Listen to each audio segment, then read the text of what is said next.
we got the Invisible Woman and D Walk and Joe. And before we start, welcome to NXT Time with D Walk.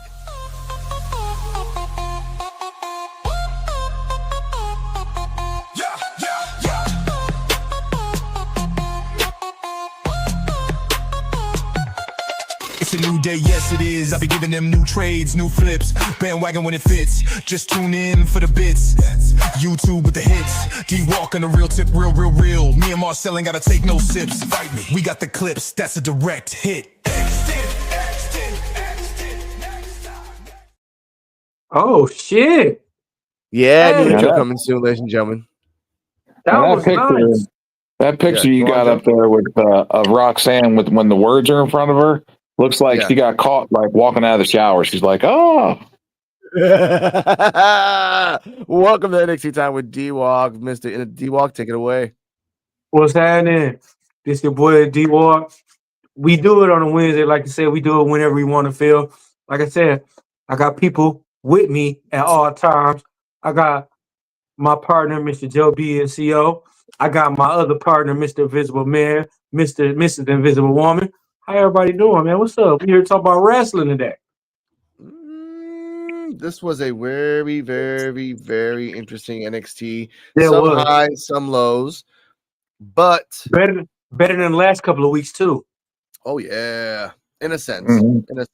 Joe, your thoughts of NXT without spoilers? NXT was good this week. I enjoyed. Majority of the show was good. Some stuff was filler, obviously, but Yeah. majority of the show was very good." I'll give you that. You want to start from the beginning, D Walk? First match. We got to Yeah. start kicking off the first match. We had Cora J versus Bailey. How y'all feel about that match? I mean, to me, it was a nice filler match. My favorite part though was when Roxanne Perez came out dressed as Bailey, and Bailey just instantly like she stopped everything and ran and just fired on her with an elbow. Bam! Put her ass down and got back and doing what she was doing. That was my favorite part. I mean, I give you that. I mean, honestly, we watched the match in the beginning, and it was actually pretty cool. But then it started getting Yeah. worse and worse and worse Yeah. and worse. And at a certain point for me, I was like, this fucking match is getting boring as fuck. Cora Jade is like really still a little sloppy. She was a little scared to do a certain moves against Bailey. And I get that. I understand that, but it's fucking Bailey, dude. She's as safe as a fucking bread on a fucking bakery. Just pick it the fuck up and go. But Right.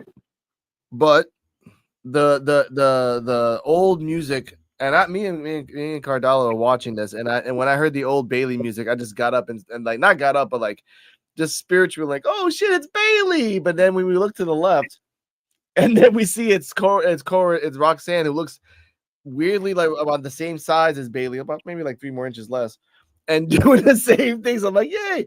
If all she needed was if someone would bring out the wacky inflatable tube men, like one person would bring out one, and then another person would bring out one, and Bailey like, who the fuck is taking these things out for some odd reason? They would turn on. Yeah, that would have been dope. But this is why we do NXT Time with D-Walk, ladies and gentlemen. Roxanne did that, and Roxanne was half-assing doing the hands and everything else. Bailey came in, exploded on her fucking face. And I know that I know. Daddy, chill. What the hell is even that? But look, when Roxanne Perez came out, she looked like Bailey before her ass got big. So Gregory saw Junior Saunders. What's up, cuz? Thank you for coming on, but yeah. Thank you. Now, her ass, bro. That's what it looked like, bro. She looked like Bailey before her. She had the ass. Before she got the BBL. Yeah, Joe, your thoughts on the match before D-Walk gets like 2 buttons pressed? Match was okay. I felt like it was just a filler match to make segue for the Fatal 4-Way to add to the Fatal 4 to make it a Fatal 4-Way for Saturday's Vengeance Day. Yeah. They're trying to stack the card. Yeah. Now, were you happy that Cora Jade came out as Roxanne? And I'm sorry, Roxanne came out as Bailey and did the whole thing to, and this is specifically to say this, to annoy Bailey, but not make Cora Jade win. Because at the end of the match, I was gonna say that Cora Jade won, and Roxanne's face was like, "Oh shit, I didn't want her to win." And then she turned around, and Cora Jade turned again, and Roxanne's like, "Oh yeah, you won," but in her face is like it was an oh shit face. So Joe, your thoughts on that? They're just trying to build between the feud between Roxanne and Cora Jade. Yeah. That's all that is. It's just trying to be, Roxanne's being the shit heel.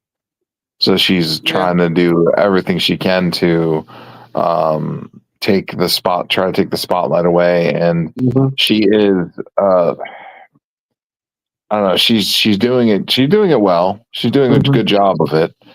I hope they don't keep her in NXT too long because she's starting to flounder. Yeah. Hey, didn't Cora Jade swing a bit? Oh, my fault, y'all. Go ahead. Yeah, she did. I know what you're talking about. Cora Jade did swing on her. Yeah. Last week. She swung on everybody. Yeah, and that's why, like, she came out this time, and later on we'll talk about the results of that. But in one eye, Cora Jade thought like, "Oh, she's coming out to help me," but in another way, in the reality of it, Roxanne's like, "I'm just trying to fucking piss off Bailey." So whatever reason, if there's a woman has a thoughts on this, and I was waiting for her to come back, she'll be back in a second.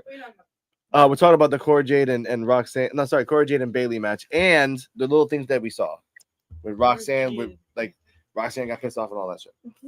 The match was kind of, I don't know, it didn't flow well, and they weren't really.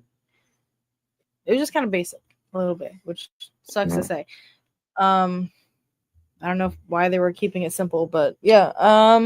And then Roxanne came out with like old Bailey. I need to go look that up because I haven't seen it yet. Hugger Bailey. Yeah. So I got a question to ask. Would you say this first women's match was better than any of the women's matches the past couple of weeks? What I say was, I mean, no. I don't know. Maybe I just wasn't paying that much attention, but it just wasn't. First of all, it felt like they were holding their punches. That's what it felt like. Yeah. I don't know. You're right. Like it didn't feel like believable in certain. Because it's the last NXT before the pay-per-view. No one wanted to get hurt. Yeah. Plus, Cora Jade just got back, and if Cora Jade hurts anybody else, she's buried. Yeah. So understandable. Get that. Okay. Ava comes out and whisper. By the way, during the match, Julia was backstage as we saw, and then Ava at the end of the match went to Julia, whispered something. Julia said, and then Ava went outside, so back to the ring. Ava said, "You know what? Congratulations, Cora. You are also in the Fatal 4-Way," and that's when we see Roxanne's face, like, "Oh shit!" Yep. But then when Cora turns around, she's like, "Oh great, yay!" But again, that's what we get to see. Yeah. Quick. Around the thing from Invisible Woman counterclockwise rating. Don't turn my phone. As per usual. She gives it a B. I give it a rating. Yeah. Vibes. I don't know. Vibes. Okay, vibes. I get that. D-Walk rating of the match. I give it a C plus. I give it a. The only reason I give it a C plus is. They could have did it. Like the matches, the format they had was good, but just on how they had it, the Roxanne Perez coming out as Bailey to try to get in her head, that was good. It just, like I said, it's just stuff they was missing during that match. Yeah, Bailey was doing her standard shtick, and Cora Jade was doing her standard shtick too, and that's just how it was. By the way, at the end, after Ava announced it, Bailey pushed Roxanne into Cora, and then Bailey did a Bailey to belly. Also in the match, Bailey did a Bailey to belly to Cora, but got a 2 count, like a 2.9. But I did like that they said that since Bailey doesn't really do that a lot anymore, she does the other finisher, the other one.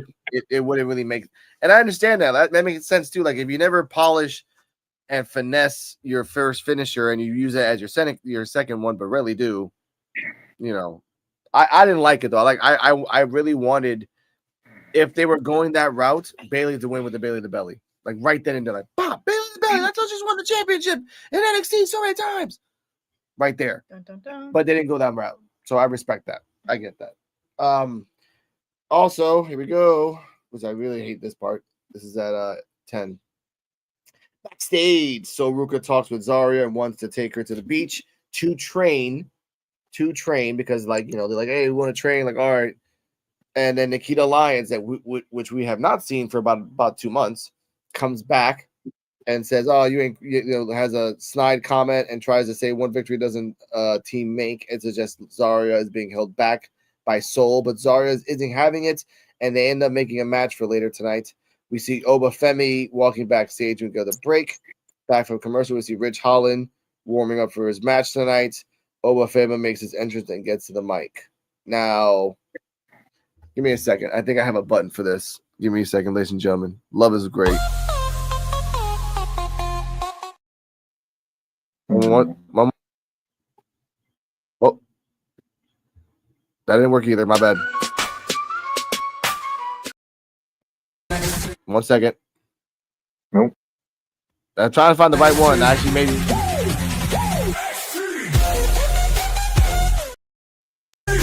Wrong one.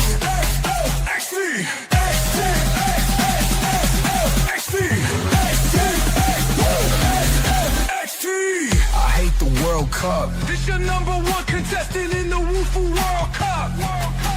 I hate soccer. I'm gonna get in trouble.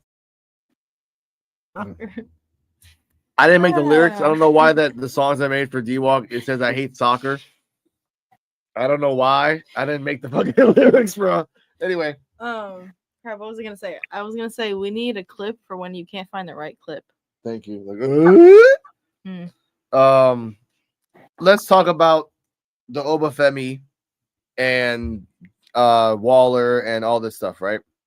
Yeah. Now they talk the shtick, all that stuff, but I actually took a picture of this because I actually wanted to talk about this specifically.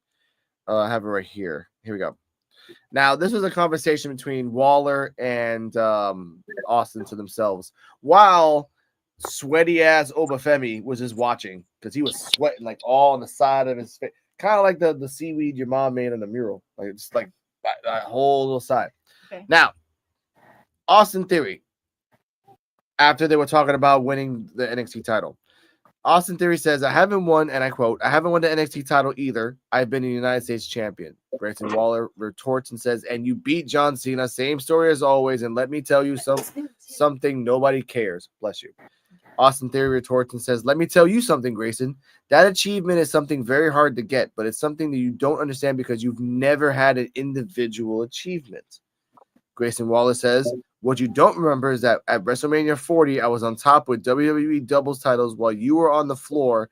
And in my opinion, you should thank me for saving your career. Damn. They talk a little bit more, and they attack Obafemi, and then they do their specials on him. And then they both grab the belt and raise it high, one by one. Now, Joe, since he's the historian of this, is there a breakup at Vengeance Day, or was this crap, or was this really a deep? It was kind of like a shoot. It's like a shoot against each other in a sense. It's a long overdue breakup. Yeah. Thank you. Long overdue breakup. Crash out. Mm-hmm. Sounds like it. It sounds like a freaking crash out. That's why when I thank the God for the person that who put the text on this, and I read it again. A shoot, baby, is when if I'm doing a promo against you, I do a little bit personal. Okay. I go a little bit off script and I talk about, well, your beautiful toes. And I'm saying beautiful toes. I'm not stupid. And then she would retort, your big, humongous Dumbo ears. Okay. Right? And it would go back and forth. But you know that someone's looking at you like, oh, that's not supposed to be said out loud.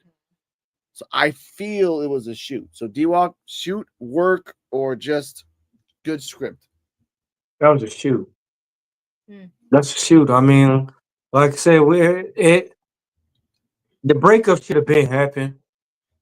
But like I said, they for the breakup, their ego's too big. They not They feel this for the NXT World Title. Something they're gonna not gonna never ever be able to get a chance to get to again.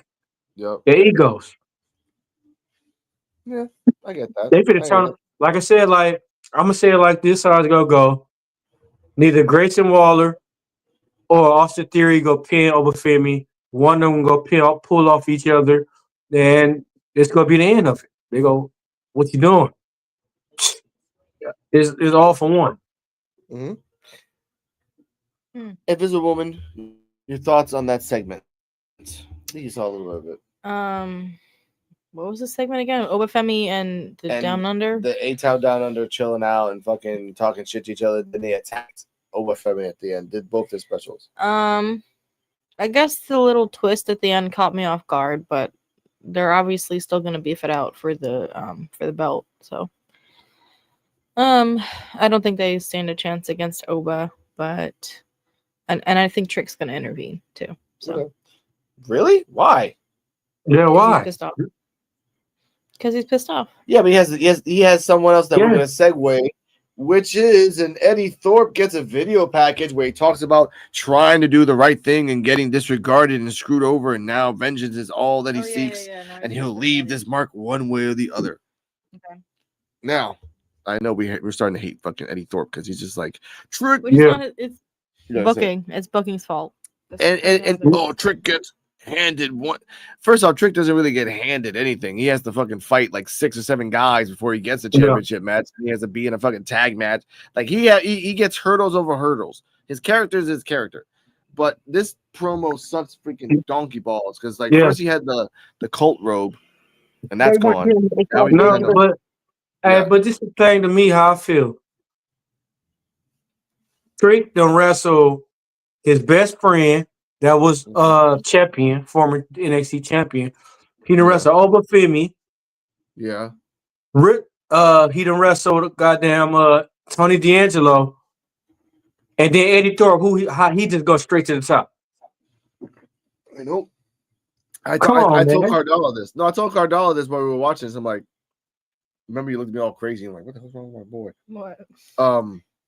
Eddie Thorpe, before Cardella started watching this, and I was watching this with you, D-Walk, and Joe before we did the podcast.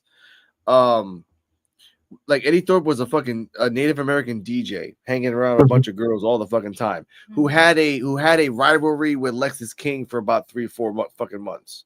Before Lexus King had a rivalry with a guy from Metaphor, which by the way, he wasn't on the fucking bus flip. And where the fuck is he? By the way, I just finished my first beer. That's why I'm kind of fired. Who was Eddie Thorpe wrestling when he did that NXT Underground? Fuck. I didn't even know he did NXT Underground. Yeah, he did that shit a couple of times for a while. Look at that shit. Yeah. So for him to come just straight up to the title, that shit ain't cool. Trick Williams done worked his ass off. Yeah. Trick Williams worked his ass off to get to the top. Tony D'Angelo worked his ass off. How he automatically? And honestly, Eddie Thorpe ain't really a good wrestler to me. He ain't showing me shit. He's an okay wrestler. He can get better. He's really. Hold on. We can go ranting. Joe, your thoughts on this promo by Eddie Thorpe? Just a second. Just a second. Okay. Make sure you're okay. All right. Look. All right. So Eddie Thorpe. I just don't think that he's. I don't think that he is that good of a performer. I don't think there's anything that creative can do to save him. So I just feel like he's just they keep pushing him in the main event picture for what? Why? He's a waste of talent. Get rid of him. Yeah. He like Virgil to me. They're using him for the storyline. Virgil had a purpose, but even Virgil was kind of boring. But I get that. All right, thank you, Joe. Tatanka had a purchase too. So yeah, but Tatanka was only a purpose for a couple of years. So I guess give him like a year or two, and then he's going to. I get that. Let's just. And they should be related. Yeah. I hope they should be related. But they're not. And then that could be something that you can use in the future, but only for a short amount of time. That's it. But let's just keep it going. Let's bring Tatanka back so he could be Eddie Thorpe manager and he could come out in a suit and do the casino thing. True. Both of But them. but that was just okay. We're really into the stereotypes. I get that. Hank and Tank made their entrance. We go to break. Back for commercial. We get a recap of the various abuses that ego Ethan Page has objective. Which, by the way, if you go back to that recap. I watched it again a little bit. Yeah. Cedric Alexander was cut from that recap. Yeah. They don't show him getting. They show Dante Chen, but they don't. They show the arm of Cedric Alexander. They just show the right arm. That's Damn. it. That was fast. Now, how That they play was- them on Black History Month like that? Yeah, they will treat you like you don't even exist. 3 Yeah. days later.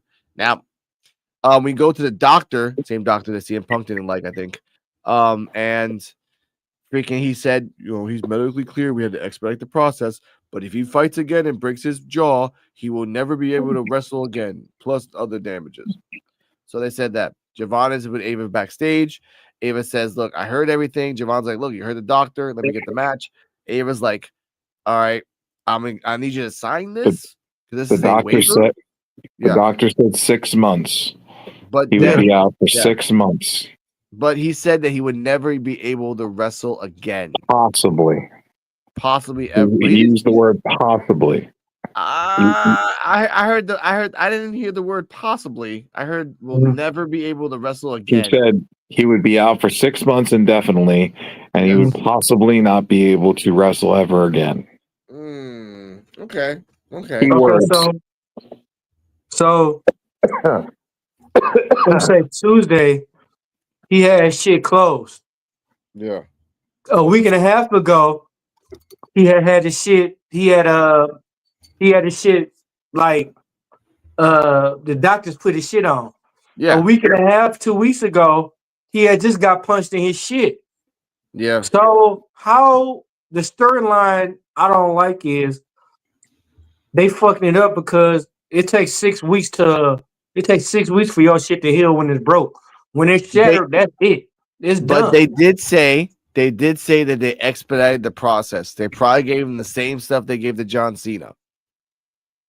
Okay, how many times he had an injury? How many times he's had an injury? And they said that, this is a 9-month injury update. And then 3 months into it, he's healed. It's the difference between a tear and break. His jaw was broke. Yeah, of course. You're on the verge you know of what? having his jaw shattered. Ladies and You know what I gentlemen, mean? I love NXT. That is a stock photo of a broken jaw. That's the same shit you see in Mortal Kombat X. All right, they just took that shit, took a stock photo, and said, "This is what we got here." Because I don't believe that shit. I don't believe it. All right, like the pyramids. Anyway. I hope Ethan Page. believe I in hope pyramids. Ethan Page destroys his. I hope Ethan Page destroys his jaw again. Yeah, he needs to be out. He should have been out for the long. 6 He months. should have been out. Devon Evans should have been out for at least 6 months after he did it the first time. Just like I told come you, on, man. when the doctor said 6 months, I was like, this is a good opportunity for them to capitalize on now. Capitalize, WWE, capitalize. Injure him. TNA. No, send us as TNA. Send him to Evolve. Oh God, no. Come on. We're like, look. By the way, ladies and gentlemen, if you want us to, I actually am gonna watch that because one, it's Tubi, so it's free, and two, I miss Wendy Chu, and if Wendy Chu's over there, I have to watch fucking Tubi to watch Wendy Chu. If you guys want us to review it, It's free, isn't it? let us know. Yeah, it's We will free. watch It's free. No, but It's they free. should have set him out for 6 months. Put him in a locker room and put him in a gym and make him work out and eat up steaks. I know, come but on. I think the best thing for him is to go to TNA. Go to TNA for 6 months, set out your craft, learn new things in TNA, and really get a kinship with everyone there. But if you're going to Evolve, he needs to be the Evolve champion and stay there for a year. But He got to get the weight up some, though. The better thing to do, Alex, is just have him disappear. Because you want to have him gone off television, because if he's off TV and he's not in the public eye anywhere, you know what I mean? Everybody could be like, "Wow, I wonder how Javon Evans is doing. I wonder how Javon Evans is doing." And you can have him train and bulk up while he's doing that. But he's not that popular, and I have to agree with you on this, Joe. He's not that popular to disappear and then come back and be like, "Oh my God, Javon Evans!" I'm like, no, it'd be like, Well, you there's make too it a many big, people coming in. you make it a big thing. Yeah, yeah. You make Ethan Page the guy that ends people's careers. You make I it so think brutal. okay. Well, you will I have to think remember it. we okay. We're gonna have predictions at the end of the show, but we'll talk about that later. Let's get to the for me personally, and probably you guys too. Match of the night, triple threat match, just to see if whoever wins fights Fraxium. Hank and Tank versus NQCC versus Inamura and Briggs. Mm-hmm. I will say this before we go across the board. I haven't seen a lot of good tag matches in NXT in a long ass time. Yeah. Just to be fair, not in a while since I've seen a good tag match. The fluidity of Hank and Tank and NQCC. The fact that Inamura he's Japanese. He is just like, I am from Japan. This is how I fight. Like it or not, you're gonna get slap punch, slap punch, slap punch. Boom. Briggs is almost as tall as Big Cass. Mm-hmm. And seeing Big Cass throwing like a running drop kick into the corner is scary. So seeing Briggs do that, I'm like, holy shit, he did it twice. And I do like his style. Like he'll give you a choke slam or something like that, but then he'll do like a splash, like nice little jumping, like whoop, little jumping frog splash. I did love that. Also, is this true, Joe, or is this kayfabe? That one of the guys from Hank and Tank was originally a security guard for NXT, and then he became a wrestler. Because they said that in commentary. No, I've heard that before. I've heard that he was a security guard for NXT, and then he got into wrestling. Okay, good. Because of what he's seen. That's the tall one, not the short one of Hank and Tank. That guy can freaking wrestle. I give him that. Yes. But the match was good. I enjoyed Inamura's Japanese strong style. It's refreshing seeing that in NXT. The hard hitting chops. I mean, my God, you can hear the chops. When he chops you, you can hear it echo through the whole building into your living room. That was good. But a little bit more on this, the fluidity between NQCC and Hank and Tank. At one point, I had to figure out what the name was. But at one point, Tavion and I think it's Hank were going against the ropes. And then Tavion did a sling blade, which then it inadvertently turned into like what Samoa Joe does when he starts running into people and then he just throws his body on him. Yeah. And then I turned it into Tank. Then when Briggs was gonna do a choke slam to Hank, he did the choke slam. Hank tried to do a Rana, and then Briggs countered that into a power bomb. That happened very fast. That happened really fast. I had to show a woman like twice that. I had to go back twice to see it because it was a counter into a counter. You can only see that shit in like expert level WWE 2K. I really feel bad because the girl that was in NQCC, what's her name? I forgot what fuck. You're talking about shit. Yeah, what was her name? That's what happens. You don't see her for fucking 3 weeks. Not Brentley Reese. No. The woman that's in the new Quarter Catch crew. The one that does like this. The one that's always goofy as hell. Ren Sinclair. Thank you. Yeah. Ren Sinclair. You know what's so bad about that? It's just that she hasn't done shit in a month. So therefore, like, it's just her name was like Voldemort off my fucking mind. So Ren Sinclair, the other guy, wasn't doing anything either. I was really sad about that. But I love that they were being honest. They showed out Tavion.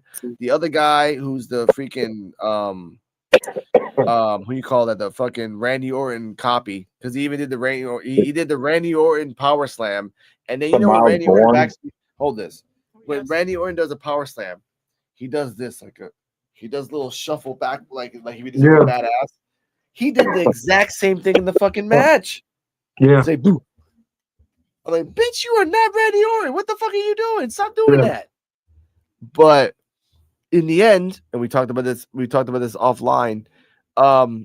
And leave your thoughts down below, and I'm making a clip of this right now. 3, 2, 1. Inamura at the end of the match, after they tagged Briggs and Briggs tagged Inamura, and if anyone down below wants to leave a comment down below, a type of frog splash. Now Eddie Guerrero and everyone else does a frog splash where you jump and you connect your elbows to your knees and then open up at the last second to do it. That's called a 5-star frog splash. Now, RVD does it. Eddie Guerrero does it. Every person that's a luchador does it who honors Eddie Guerrero. Inamura's style was that he grabbed the top turnbuckle and he just started jumping and just like he's kind of like pumping himself up like a rat, like a toad, and then he jumped. And as a person that grew up watching Discovery Channel, a frog, when they jump, it's really fast. You have to go slow motion when you watch this, ladies and gentlemen. A frog, when they jump, extends their arms and legs so far out that it looks like a plank. And that's how they dive for great distances. It's just wee. Inamura did the same exact thing. Got the splash for the 1, 2, 3. Post-match, they won, by the way. Post-match, Fraction said, thank you. We're going to have a match for Vengeance Day. Joe, go. Inamura is an Asian fellow, so let's just call it the Koi Pond Splash. Let's go, ladies and gentlemen. Ladies and gentlemen, I have to press this button for... Wait, hold up. I have to press this button for safety. I have a lot of questions. Number 1, how dare you? Okay, but I put that out there, but I agree with him, so I have to put it for myself. Yeah, I have a lot of questions. Number 1, how dare you? Okay, thank you. And also, go on now. No, go ahead. Go ahead if you'll keep doing it. Also, Invisible Woman said that Inamura's butt was good, so I pressed this for her.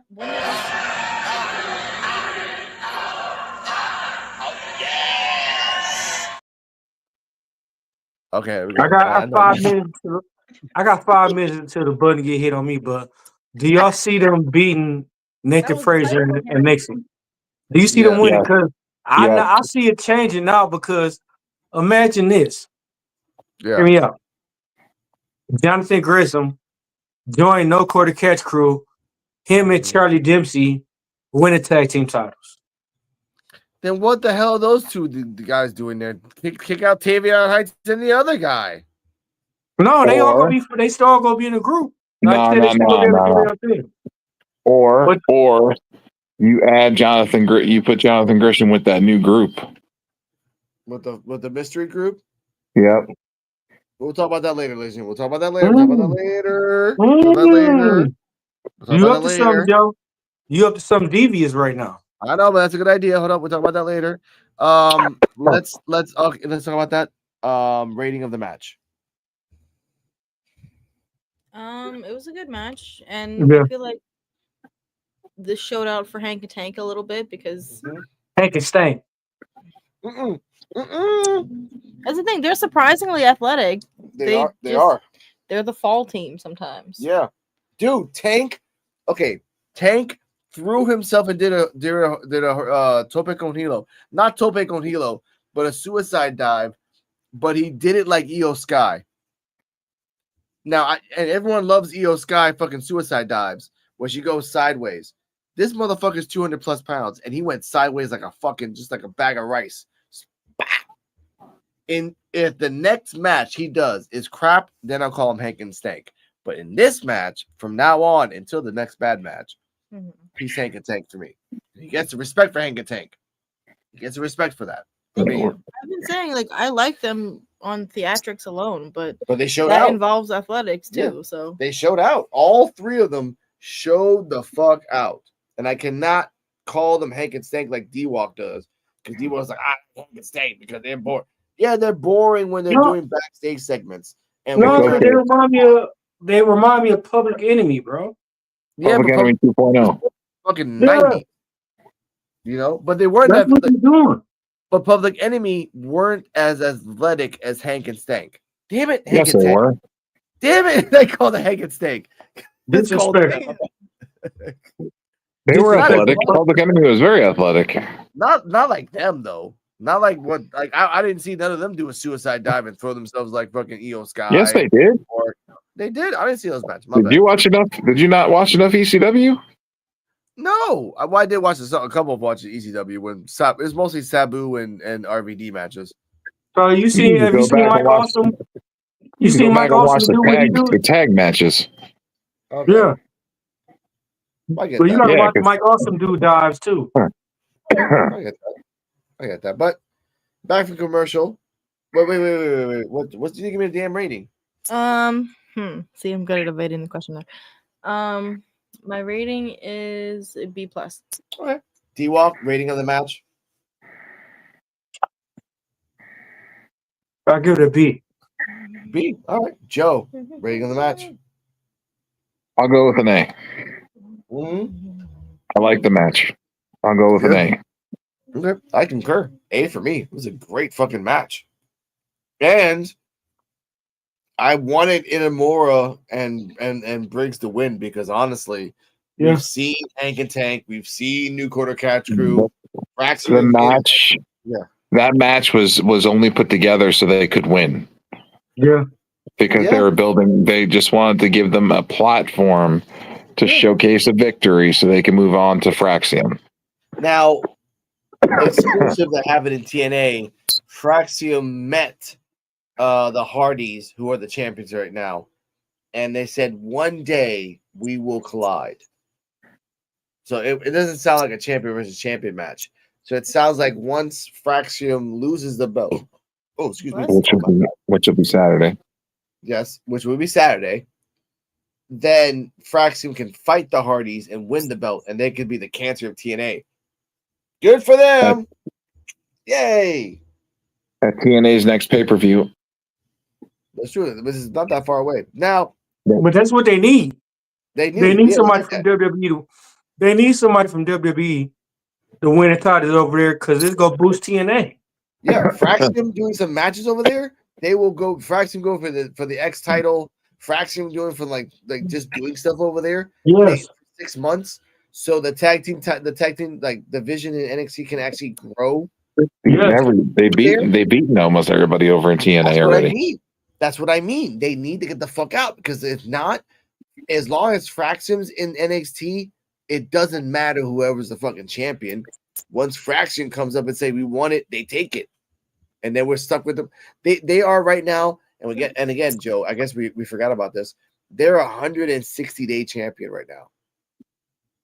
Fraxium. It's 3, 6, 9, 12, 15. It's been 5 months, 5+ months that they've had the championship.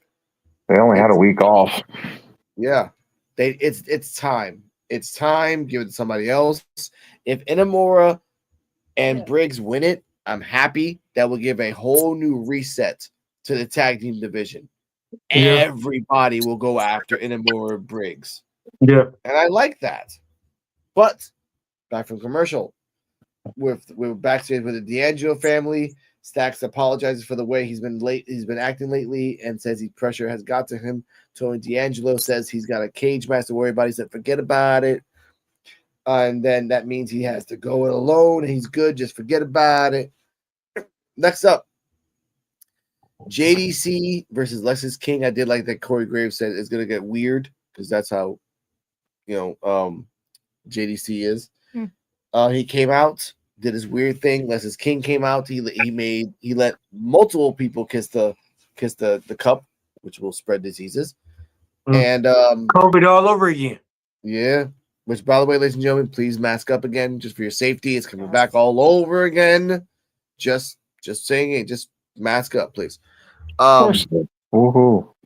Oh yeah, love is life. What this match was one fall, winner take all.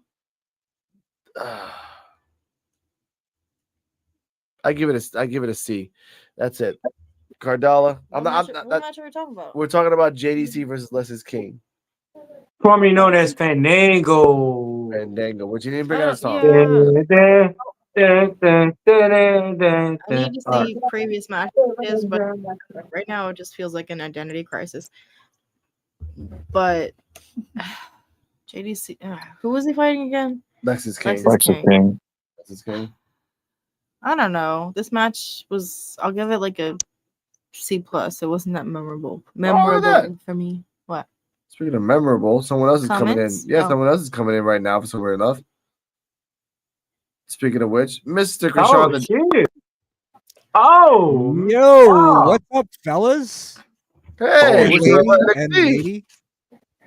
Hello. Wow.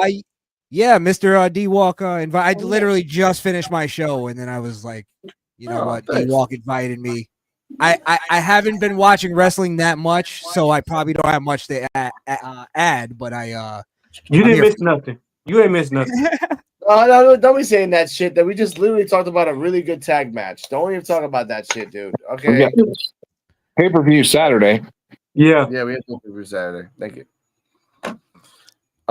It's NXT Vengeance Day, but welcome to NXT Time with D Walk, where we just talk about NXT, and we can talk about the news and anything else if you want to just leave your thoughts on that.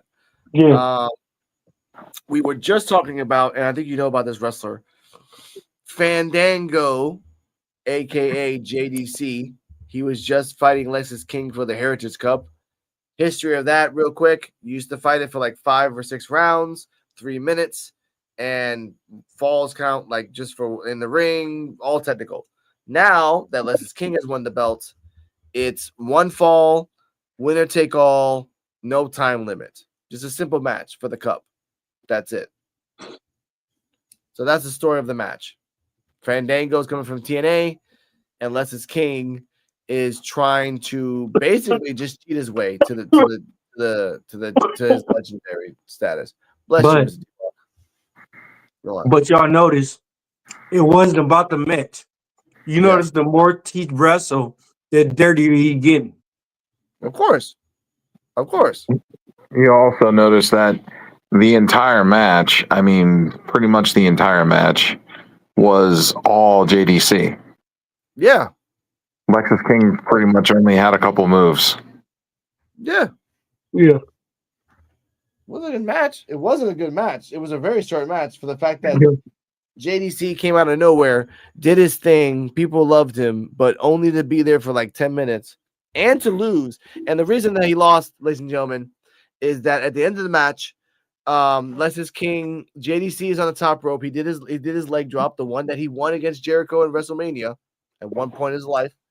Yeah. Tried to do it again. Lexus King got up, distracted the ref, went to the ropes, made him fall into his own little fuckery. Lexus King did his nice little special on the top rope for the 1, 2, 3. But it was the second time though. It was the second leg drop. Second leg drop. But this match will remind us that Lexus King's gonna keep this fucking cup for a very long time because every match he's gonna fucking cheat. Every single fucking match. Correct. And it sucks. Yeah. And that's what we're doing right now, Krishan. It's a lot of bullshit with the Heritage Cup. Well, what's wrong with is Lexus King is a heel, right? Yes. Well, I honestly I don't see anything wrong with a heel cheating to win. I think that's what heels should do. Mm-hmm. Even if it's like almost every match, that's fine Yeah. to me. Like that's what makes them heels. True. No, but the thing with this particular person, and Joe can contest to this, is that this particular championship that he has is based on technical prowess and pride. Like the pride of being the best wrestler there is. And they're using Lexus King, obviously, to be like a swarmy heel to make him, but it's not working. It's not working with him and this cup as of right now. And the fact that you bring back a original member of NXT and think that's going to put him over, it didn't. Because again, Joe's right. JDC was carrying the whole fucking match. Why is JDC carrying the whole fucking match? That's why. We're technical in this fucking. Well, in NXT, I assume he's the baby face in that, right? Joe is the system babyface or heels? They're heels. They're heels. They're both heels. They're both Yep. heels. Yeah, I mean, I think that's the problem. Yeah. Is it's again, it's this like new kind of modern wrestling kind of way of doing it where it's like heels and baby faces don't matter. And it's like, yeah, that's why things don't work when you do heel versus heel. Like wrestling is supposed to be heel versus baby face. There's a psychology to this. And they completely like constantly go against the grain and it doesn't work. And they sit there scratching their heads trying to figure out why.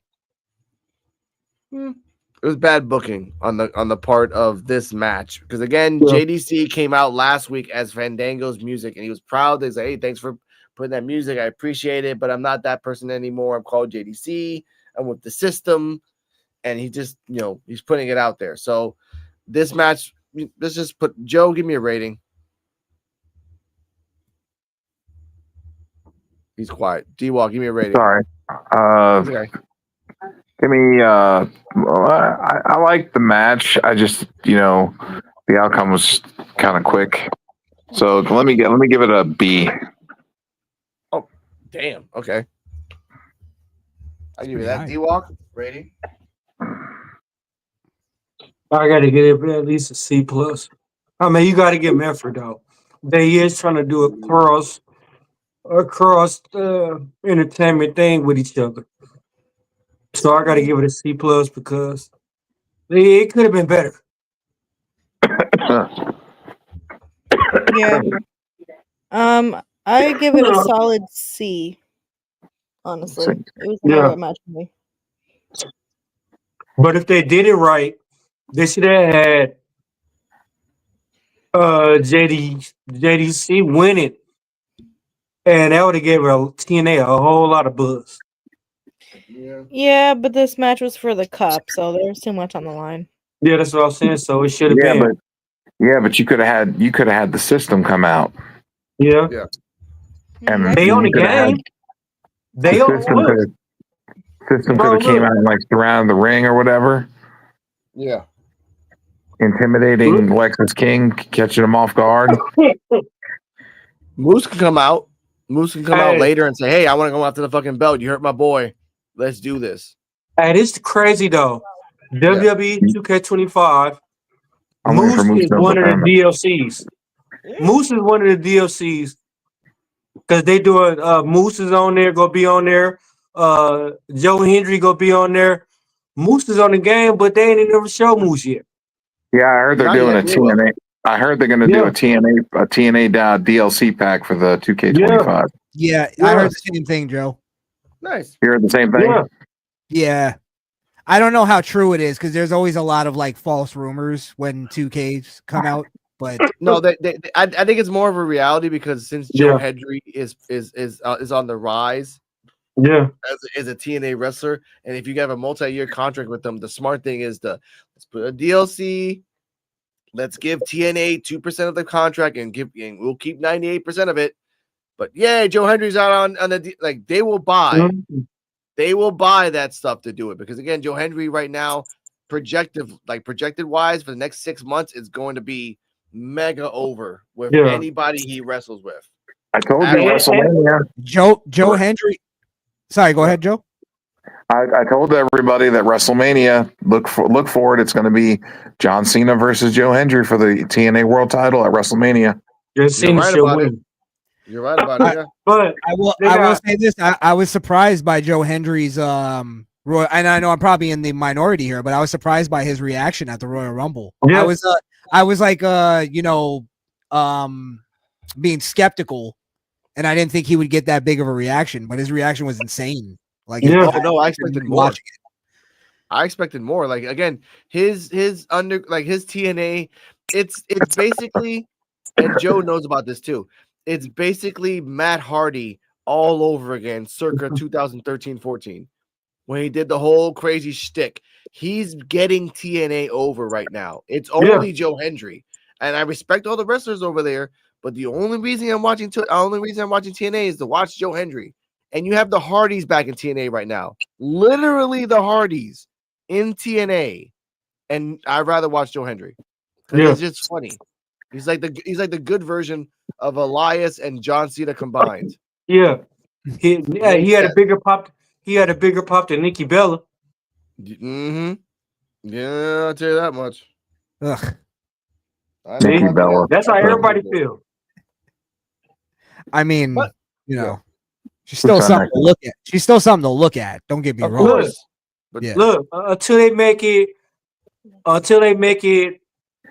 rooted aggression where titties could pop out and everything. and don't care. This There- is why we have the button. The new and Krishan, Don't welcome walk to the me new. into it. No, you gotta get a button. Don't too. set Sorry, me sir. up. Yes, you did. Yep.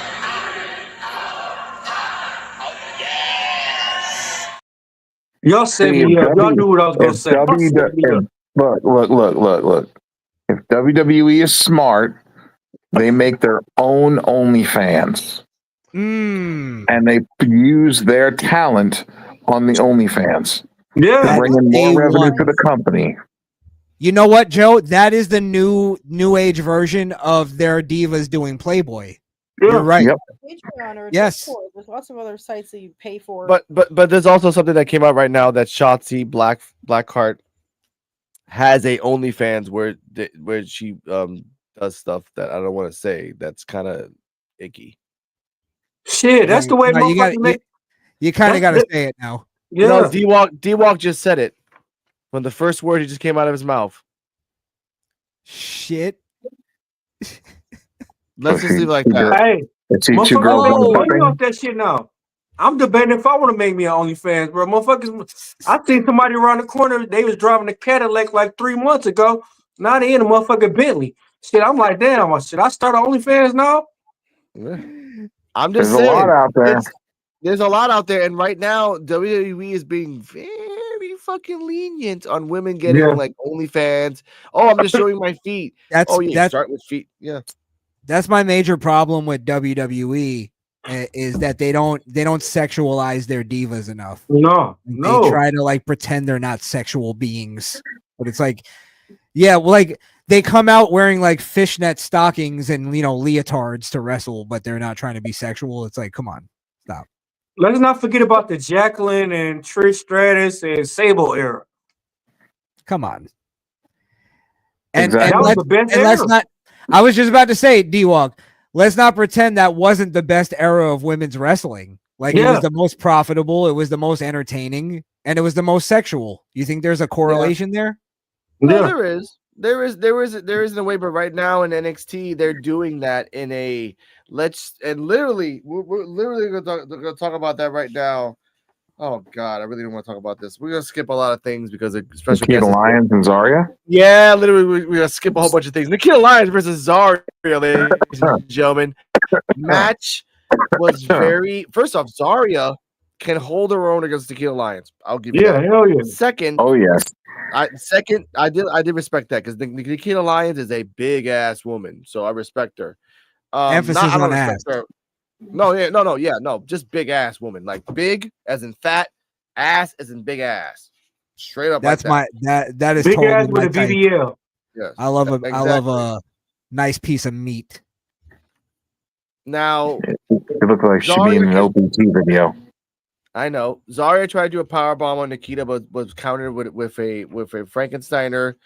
After a while, Nikita was trying to do kicks and punches because she does know karate, so she's trying to do like high kicks and she did do a camel clutch, and I think you would like to watch this match, Krishan.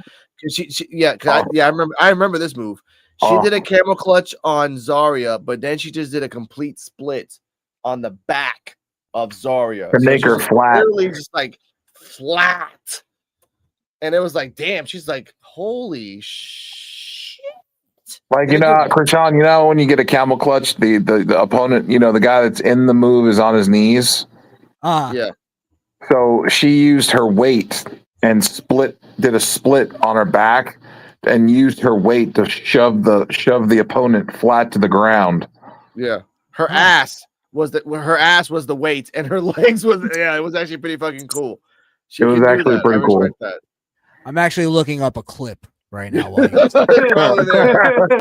Yeah. Here we go. After that, yeah, I it was actually pretty good.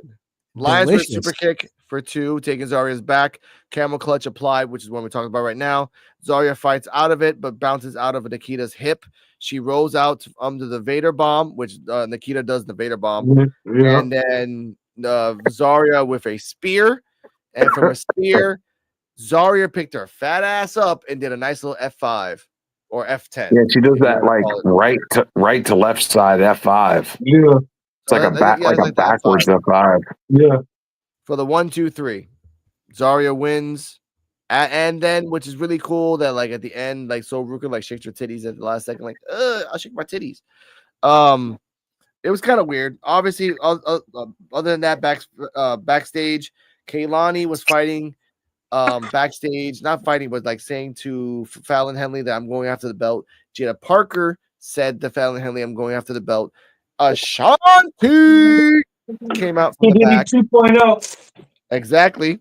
Came out With to the the baby back. oil. Hey, hold up now. Let me finish the sentence. Oh, okay. Yeah. Ashanti came out in the back and said, you know what? Petrovic, my girlfriend, my blonde queen, beat you and you. So she deserves to go after Fallon. Whoever beats Stephanie will have to beat whoever Stephanie beats, or whoever Fallon Henley beats Stephanie will go after one of these two. Now D-Walk. If and only if Fallon Henley wins, which I hope she doesn't, should she go after Fallon? I mean, should she go after Kaylani, Jada, or Petrovic? Jada. Yeah. Okay. Jada time coming up. Okay. Hold up. Okay. If Joe, who wins? question. If Fallon wins, who goes after Fallon next? Kaylani, Jada, or Petrovic? Which, by the way, you know this, Petrovic has beaten Jada and Fallon. Jada and Kaylani over technicalities. I say Kalani because of the way that she's changed her gimmick and she's become a little more violent. Yeah. I'd like to see where that lands, but I want to see it end in a no contest. I get that. Now, to give Krishan the Dawn context, and I know Joe hates this fucking button that I press because it's a thing that's real. I call it the Adonis Petrovic equation. Oh God. Yeah, I heard you, Joe. Now, in this scenario of life in wrestling, I love long-term storylines and little telenovela things too. Now, Petrovic and Adonis were people that Adonis was a hoe. Petrovic was a girl that likes to use swords, a la Kill Bill. They didn't like each other. They were flirting with each other, not flirting with each other. Nikita Lyons was hitting on Ashanti, blah, blah, blah, blah, blah. In the end of it, they're together right now. Everyone is telling Petrovic, hey, your man's a hoe. Your man's going to leave you. Your man's going to fuck somebody else. Every person who has told Petrovic that has fought Petrovic and lost, either by interference or in last match, she lost. And you know this is the old rule, Krishan, that if you do a submission against a wrestler and you won, right? You get off the wrestler and you back up, you raise your hand, whatever. If you go back to the wrestler after you've won and continue your submission, the ruling can be reversed, and you can win by disqualification. That's sportsmanship. Yeah, exactly. That's what happened to the last match. Petrovic lost by submission, but the wrestler went back to it and did the submission again. Wrestlers ruling in the favor. Now, since Joe and D-Walk hate this, I can say it over and over again. Petrovic is on a winning streak because of love. Suck it, guys. So, her winning streak because of the snow bunny effect. It's, you know what? Nikita Lyons had a whole bunch of black guys around him, and now they're gone. Remember those two black guys that I thought they were cool? They just disappeared. Now we got two bigger versions of them with Wesley. Hey, sound like a Diddy and Jennifer Lopez relationship to me.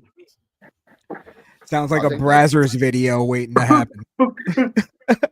You know what? This is why I'm gonna clip this, because this is literally explaining a weird telenovela to the world. What a baby oil! What a baby oil and all that. Petrovic's going to be sitting on a couch by herself with a bunch of black dudes behind her.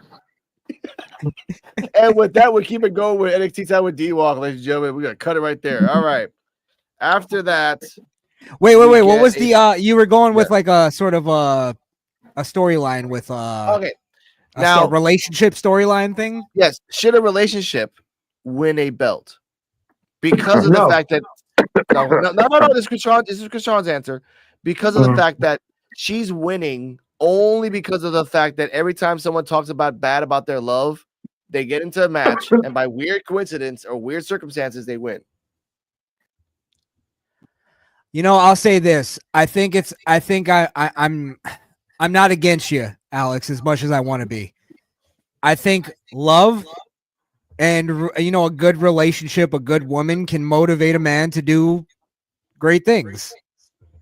Look at that. I think it's happened in the world, things. or bad things. It could lead to his demise even. But I don't know what the relationship what they're trying to play it off as in storyline. So it depends on that really. If she's like a good woman, like a Miss Elizabeth type, I could see it. She is with a sword. And he is the definition of a hoe, which he has stated that he has texted every single girl in the performance center. And let me tell you something, that's fine, because a man cheating is not the same as a woman cheating. As much as people want to say that the stigma is the same, it's not. Women get more emotionally involved with anybody that they're with, even if it's like a fuck buddy or whatever. Men don't get emotionally involved most of the time. We can have sex with a woman and move right on. Love our woman just as much. Just like they say it's easier for a woman than a man. It's true. And to put a little bit more into this, the first match Petrovic had with Jada Parker was the reason that Jada Parker said, your man's gonna leave you. She got super fucking jealous. No, she's not. No, he's not. Thus started the fight, and she won because Jada Parker had someone else to fight with. But that's what I'm saying. Like, love can do a lot of crazy things, and I like putting it in Joe's face because Joe hates that. That's all I just wanted to say. Honestly, Joe, I hates it, dude. Joe, I do feel you. I hate emotions. I hate dealing with emotions. Like I get you. I'm with you on that. But in storyline, if you're writing a storyline, even in wrestling, love is part of that. Love is part of life. So yeah, but dude, this shit has been going on for months, almost a year, months of backstage segments, dude. It has. It has, baby. Has it been entertaining though, or has it been dragging? No, Joe. Sometimes it has, man. Especially the part where Dion Lennox came out of nowhere and he was defending him just because he was like his brother, and Sean's like, I thought you were my brother, man. Like, you're not even my best friend. Ashanti comes off like a guy with Diddy vibes all the time in the back. Yeah, like lurking and stalking on women. Yes, he's been doing that for a year, and then he found a girl that held his ass down, and now he is actually Team Petrovic. He called her his blonde queen. That is just anybody can say that. .com. Anybody can say that. Oh, man, to tell a woman that and everything to make them feel good. Of course. Hey, she wasn't even playing her like a fiddle. Even Diddy had Cassie. Yeah. Yeah. And look what he did to her. That's what I'm saying though. If the story leads to that, then maybe the storyline it's like long-term storytelling. It could make sense. Could be. That's why Joe hates it, because this storyline, again, NXT is good in maybe 1 out of 4 storylines, maybe 2 out of 4. But the other ones like this, yes. Can I ask Joe a question real quick? Joe, do you just hate all love stories in wrestling? No, that's not the case. I'm asking. I just don't care for Ashanti the Adonis. Yeah. I think he's a waste of fucking talent. And a waste of TV time. And I'm so looking forward to him being on the cut list to get fired on this last round. Yeah. But hypothetical though, what if it was Dion and Carmen? Okay. I'm gonna say something now. Sir, we have a bottle opener. I see. This is what Come on. What they're trying to do is they're trying to do a Matt Hardy and Edge, and they cannot. That was a love angle that fucking everybody loved. You can't never do it again, Matt, because they had actual hate against each other. See, but Joe, with that same logic, you could say that Eddie Guerrero was wasted in the Latino Heat China storyline. No, that was dope. I actually enjoyed that storyline though. Okay, so it's based on it's a subjective thing then, I guess. Like it's based on your take, because I love the Latino Heat thing, but I hate half of the love stories that they tell. It's the wrestler. It's I the like person. the Latino Heat. I like the Latino Heat with Eddie and but they didn't waste like a year, doing that in backstage segments. They did it in backstage segments, on screen stuff, in the ring. They did all kinds of stuff. Yeah, they did the GTV thing where he got caught cheating with Godfather Pose. And they will do it over here too. They're gonna do the same thing over here too. But to elaborate more on Joe, Ashanti the Adonis has only had, I think, maybe in a year that I've watched NXT again, 5 matches. Yeah, 5 matches in a year. That's even not a with good Hit Row. record for you. Even when he was with Hit Row, how many matches did he have? It was more Swerve Strickland. And I didn't even know he was in fucking Hit Row. I'm just going off the fact that he fought Eddie Thorpe, he fought Lexis King, he fought Dion Lennox, he fought one more other person, and that's it. And he has a Shawn Michaels style of wrestling. That's what he is, a Shawn Michaels ripoff. But now he's like 2025. I'm gonna hit on everybody, and now I got a blonde queen, but I'll still fuck Nikki the Lions. Don't say Shawn Michaels ripoff because Dolph Ziggler was the next Shawn Michaels. But how come? It's true. But Ashanti, like he been a jobber for like fucking 10 years. How all of a sudden you gonna put him in a storyline like this and he dope like this and he the Mac and all that? No, I don't agree with it. He should have been cut. Hey man. Well, maybe that's not that this is the thing that catapults him to the next level. Sometimes that's what happens is like they get put into a storyline that you don't think they can make it work, and then they make it work, and it makes you respect them a little bit more. I don't know if he's making it work though. No, I'm just throwing it out there. No, but after you bury somebody multiple times and give them multiple chances, and now they finally come back, like you can't even take them serious. But the counter, the add on to that, he hasn't been buried. Remember, he fought the majority of the matches, and he has a 75% win record. He has won more matches than he's lost, and now that he's with Petrovic, but it doesn't matter, dude. You think I like fucking having Eddie Thorpe in my fucking show? No, I don't. I have to watch his ass. His loss record sucks ass, but he's in the fucking championship picture. Look, like Joe said this last week. Shout out to Joe. The people that are going up to the main roster. I know, like he was dead. My bad. I love you, Joe. The fact that all these main wrestlers are going up to the main storyline, because Sean's right. We need to make storylines that for the future, something's going to happen. Look, we know that freaking the North American Championship, the Dawn's going to lose it and probably go to Shawn Spears. After Shawn Spears, who the fuck's going to take it and get off him? And now we got to worry about the next year. Ova's going to be gone in a year, dog. You know that. So, you can pay Ricky Starks. You've got plenty of people. Jonathan Xristo, But we should remember, if we're just gonna hold Ashanti that for backstage for the rest of his life, then you know what? He's a nobody. He's a nobody. He's just a backstage guy that does nothing but wrestle.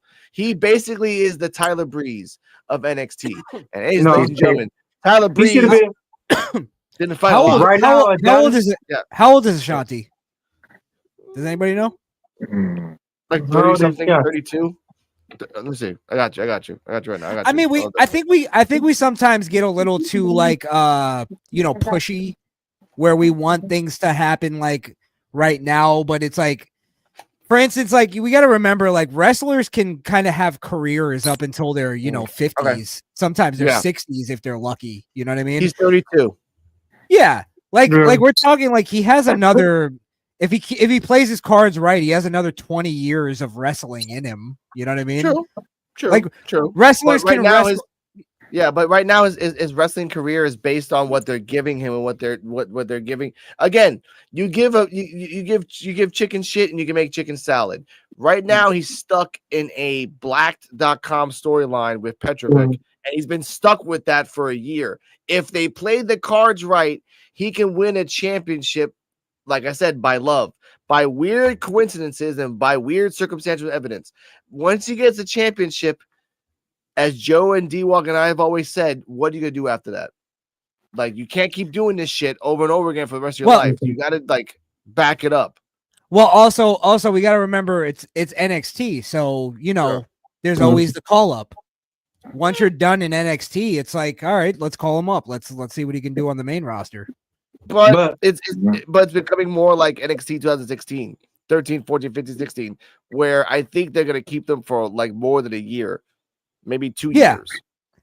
And Specific people. Yeah. Go on. Like, for instance, if Joe Hendry signed a contract with WWE, I see them bringing him right to the main roster. Mm-hmm. You get what I mean? Because he's just like he's a different animal. He got a big pop. I mean, he bigger than NXT. But not only that, he already has his thing. He already has his selling point. You get what I'm saying? Yeah. So, and I'm not even the biggest Joe Hendry fan. I'm not even really a fan at all. I just see this. I see the marketing in him. I see the selling potential. You know what I mean? So that's what I'm saying. I think there's certain wrestlers that kind of, go beyond that and that don't need NXT and don't need developmental. We got to remember NXT is developmental. Some wrestlers don't need to be developed. No. True. No. But he always been big. Joe Hendry always been big.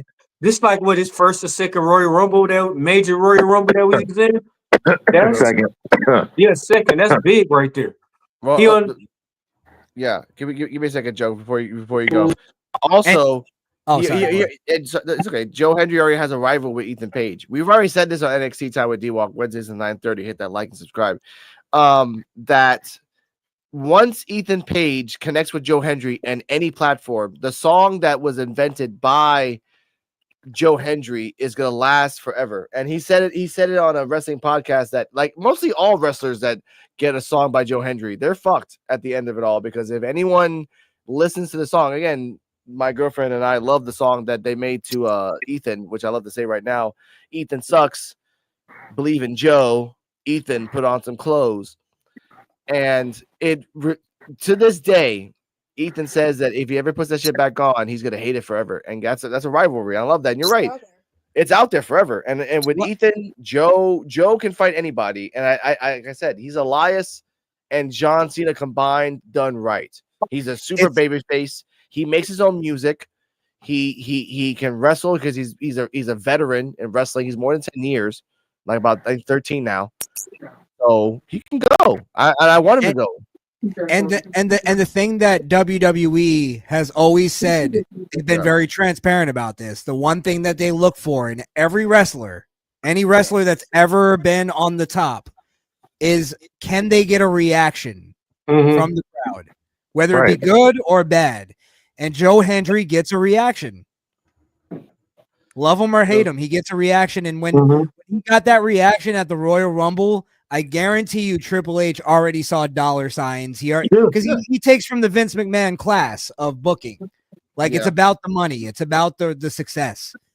And he gets a reaction and Triple H follows that. So Joe Hendry has a really bright future. He just has to stay healthy, not get injured, and he'll be totally fine. True. Yeah. Now, Joe Hendry being a Joe Hendry hater. What's your thoughts on that, Joe? I mean, I agree with everything that's being said, but at the same time, I'm just not into the I have never been a John Cena fan. Yeah. I've never been a John Cena fan. I've always not liked John Cena. I've not liked his shtick. But would I say that he's not over? No, he's over. He's very over with the crowd. But at the same time, do I like the shtick that he's throwing out there? No, I don't. Joe, I'm with you in that I honestly, I don't really like Joe Hendry either. I think it's all just this, it's basically like this whole thing. Like I watched a video because I was trying to figure out who Joe Hendry is. And it was this British guy who did the video. And it's a few of them out there. And it's top 10 reasons of why Joe Hendry is the greatest wrestler of all time. He's got the strength of 10 men. He's the greatest talker of all time. He can woo any woman and it's okay, I get it. It's ironic. He's the greatest man that ever lived. I get it. It's like something that you vicariously live through, and it's like a nerd kind of thing. And it's like, I get that part, so that part makes me hate him, and I don't really like him. But honestly, if I were to like sit there and go, okay, I'll be at work sometimes, and that stupid song will get stuck in my head. I'll sit there and I'll go, I believe in Joe Henge, and it's stupid, but it gets stuck in my head. So that's right. Yeah, it's like I get the marketability, I get why people like him, but I don't understand, and I don't see the longevity in the character. I think after a few years it'll get played out, and it's gonna be another fucking John Cena. Yes. No. It'll be another it'll be just another trend in wrestling, like the Fandango thing, you know. It'll get a pop every once in a while, but it won't go to like championship classic, you know, career. I don't think I think his pops I think his pops are based on like his selective songs that he makes to certain wrestlers. Like he made a song against Top Dollar. He made a song with the Nemeth brothers. Flop Dollar. Flop Dollar. No, the cheese. These are songs you gotta look up, Krishan. The Joe Hendry makes a song against Top Dollar. Joe Hendry makes a song against the Nemeth brothers. He calls them Edge's bitch. Joe Hendry makes fun of every single person he's fought against. He made fun of Moose. It's just like I said. It's the Matt Hardy craziness song type of vibe. We needed something to cling to. We know that TNA is good. It's not great. It's great wrestling, sure, but it's not something that you want to watch. But in instances, you find some gold. And that's what we find in Joe Hendry right now. And you're right. This will last maybe a year and a half, maybe 2 years, and that's it. The question though is, will WWE go that route with him? Of course. I don't know though. I don't know on the main roster. WWE doesn't tend to get that like creative with things. I feel like they're just gonna say, hey, go out there and cut a promo. Go out there and do the Joe Hendry thing over and over until it gets played out, and then we don't know what to do with you. Triple H is not like that forward thinking in booking. No, I know. As much as people try to like give him credit for, he really isn't. Like he's he doesn't know how to build stars. That's another thing. He never has built like a star in his life. Even now. That's what we say about NXT. That's what we watch NXT with D-Walk. No, that's what that's why we watch NXT, because right now, and D-Walk and Joe and I know this, like there's only like maybe 2 or 3, maybe 4 like hidden gems in NXT that can, if they go up to the main roster, can do. Now Obafemi is making his own legacy that if he goes up against Roman Reigns, I can believe in like in a year, maybe even year and a half, he can actually beat Roman Reigns. Because again, Roman Reigns is the tribal chief, right? He's calling himself the tribal chief, sure. And Obafemi is calling himself the ruler. In a Conan the Barbarian type of scenario, that's pretty fucking badass. You're the tribal chief, but I'm the ruler. And I hold on though. Yes. The problem is they're gonna have to, though, in order to have him like geared up for Roman Reigns, they got to give him his own crew. They have to give him his own tribe in order to make that mean something. The only reason why tribal chief means something is because there's like what fucking 60 years of history, wrestling history behind that. Like Obafemi can't just come and make up his own thing and that's it. Like he has to build some kind of lore behind him. And I think that's why 2 years. That's why I say 2 years. Like 2 years. And I go off before you go on, Joe. I go off the fact that the more you win as the ruler, people will follow you. You don't have to follow anybody else. You make your own crew by people like admiring you and following your lead. And I think by 2 years, he'll have his own crew by people will be like, dude, I'm following the ruler. Fuck the tribal chief. I'm following this guy because this guy's the real fucking deal. And not only following the leader, but also vying for his approval. That's a big thing. Is like these people that follow him. That's what they did with Roman, where all these guys were like doing things and going, "Was that good, Roman? Was that good?" And it's like it may make those guys look weak for a second, but it makes Roman look strong. It makes Roman look like the mafia boss, and they need to do that with a lot more of these wrestlers, where people are afraid of them. People kowtow to them. Gunther was like that, but Gunther, yes. As long as they don't do it in February. Okay, all right, okay, yeah, that's true. Oh, by the way, we're gonna have a strap match, Eddie Thorpe versus Trick Williams. They should have waited till March for that strap match. I'm gonna be acting like I'm just gonna be like watching Roots all over again. I thought they weren't gonna do that, but I was like, all right, they're gonna double down on this shit. Sure, we're gonna have a Native American fight a black man. Sure, let's go with that match. During Black History Month. Yeah. Oh my God! By the way, you didn't see this, Chris Sean, on I think it was like last week. Yeah, it was last week on February 1st or something like that. The last thing we saw on NXT was Eddie Thorpe whoop the shit out of fucking Trick Williams with a fucking strap, and then standing over him with so much pride in his heart. I'm like, oh my God, this is not on live TV. We got to see a live whooping. Oh my God! We got to see a real live lynching. Yeah, basically. I sent them a letter saying how offended that was. They could have waited till March 1st. Goddamn it. First off, that letter was in your head, and second of all, you didn't say that. Right in the beginning of Black History Month, it was like Shawn Michaels. What are you thinking? That's about asses. That's why he brought it the next week. That segment made even me woke. I was like, "Whoa, brother, come on, you can't be doing that to my." Exactly. But we continue on with NXT Time with D. I know it's kind of weird. We continue with NXT Time with D. While we get a promo from All Ego Ethan Page. He's not surprised Devon Evans has got cleared, but he's going to destroy him, and he's going to break him piece by piece. Back from commercial, with Trick Williams' interview on the balcony, he accepts Eddie Thorpe's challenge for a strap match on Vengeance Day, and says he's going to have a look at him in the eye, man to man, and then he's going to whoop that ass. Absolute. Ricky Starks is here in the crowd, and he's got a microphone. Ricky Starks chants go up, and he says it's obvious people know who he is, and NXT is the future of wrestling, and he's the superstar of the future. This is the hottest brand, and he's the hottest free agent, baby. Don't let the handsome face and the fragrance fool you. He's here to turn the place upside down. Will the revolution be televised? Well, he's here, ain't he? Now, before we continue, Joe, please explain what happened. Ricky Starks was part of the AEW releases on Monday, day before NXT. They fully released Ricky Starks, Miro, and Malachi Black. Yes. So Ricky Starks, day after, boom, he's on NXT. Ricky Starks signed a contract literally right before he walked out into the crowd. Ricky Starks did a Lex Luger and ravishing Rick Rude. The fucking ink was still wet. Uh-huh. He walked he's out there cutting the promo.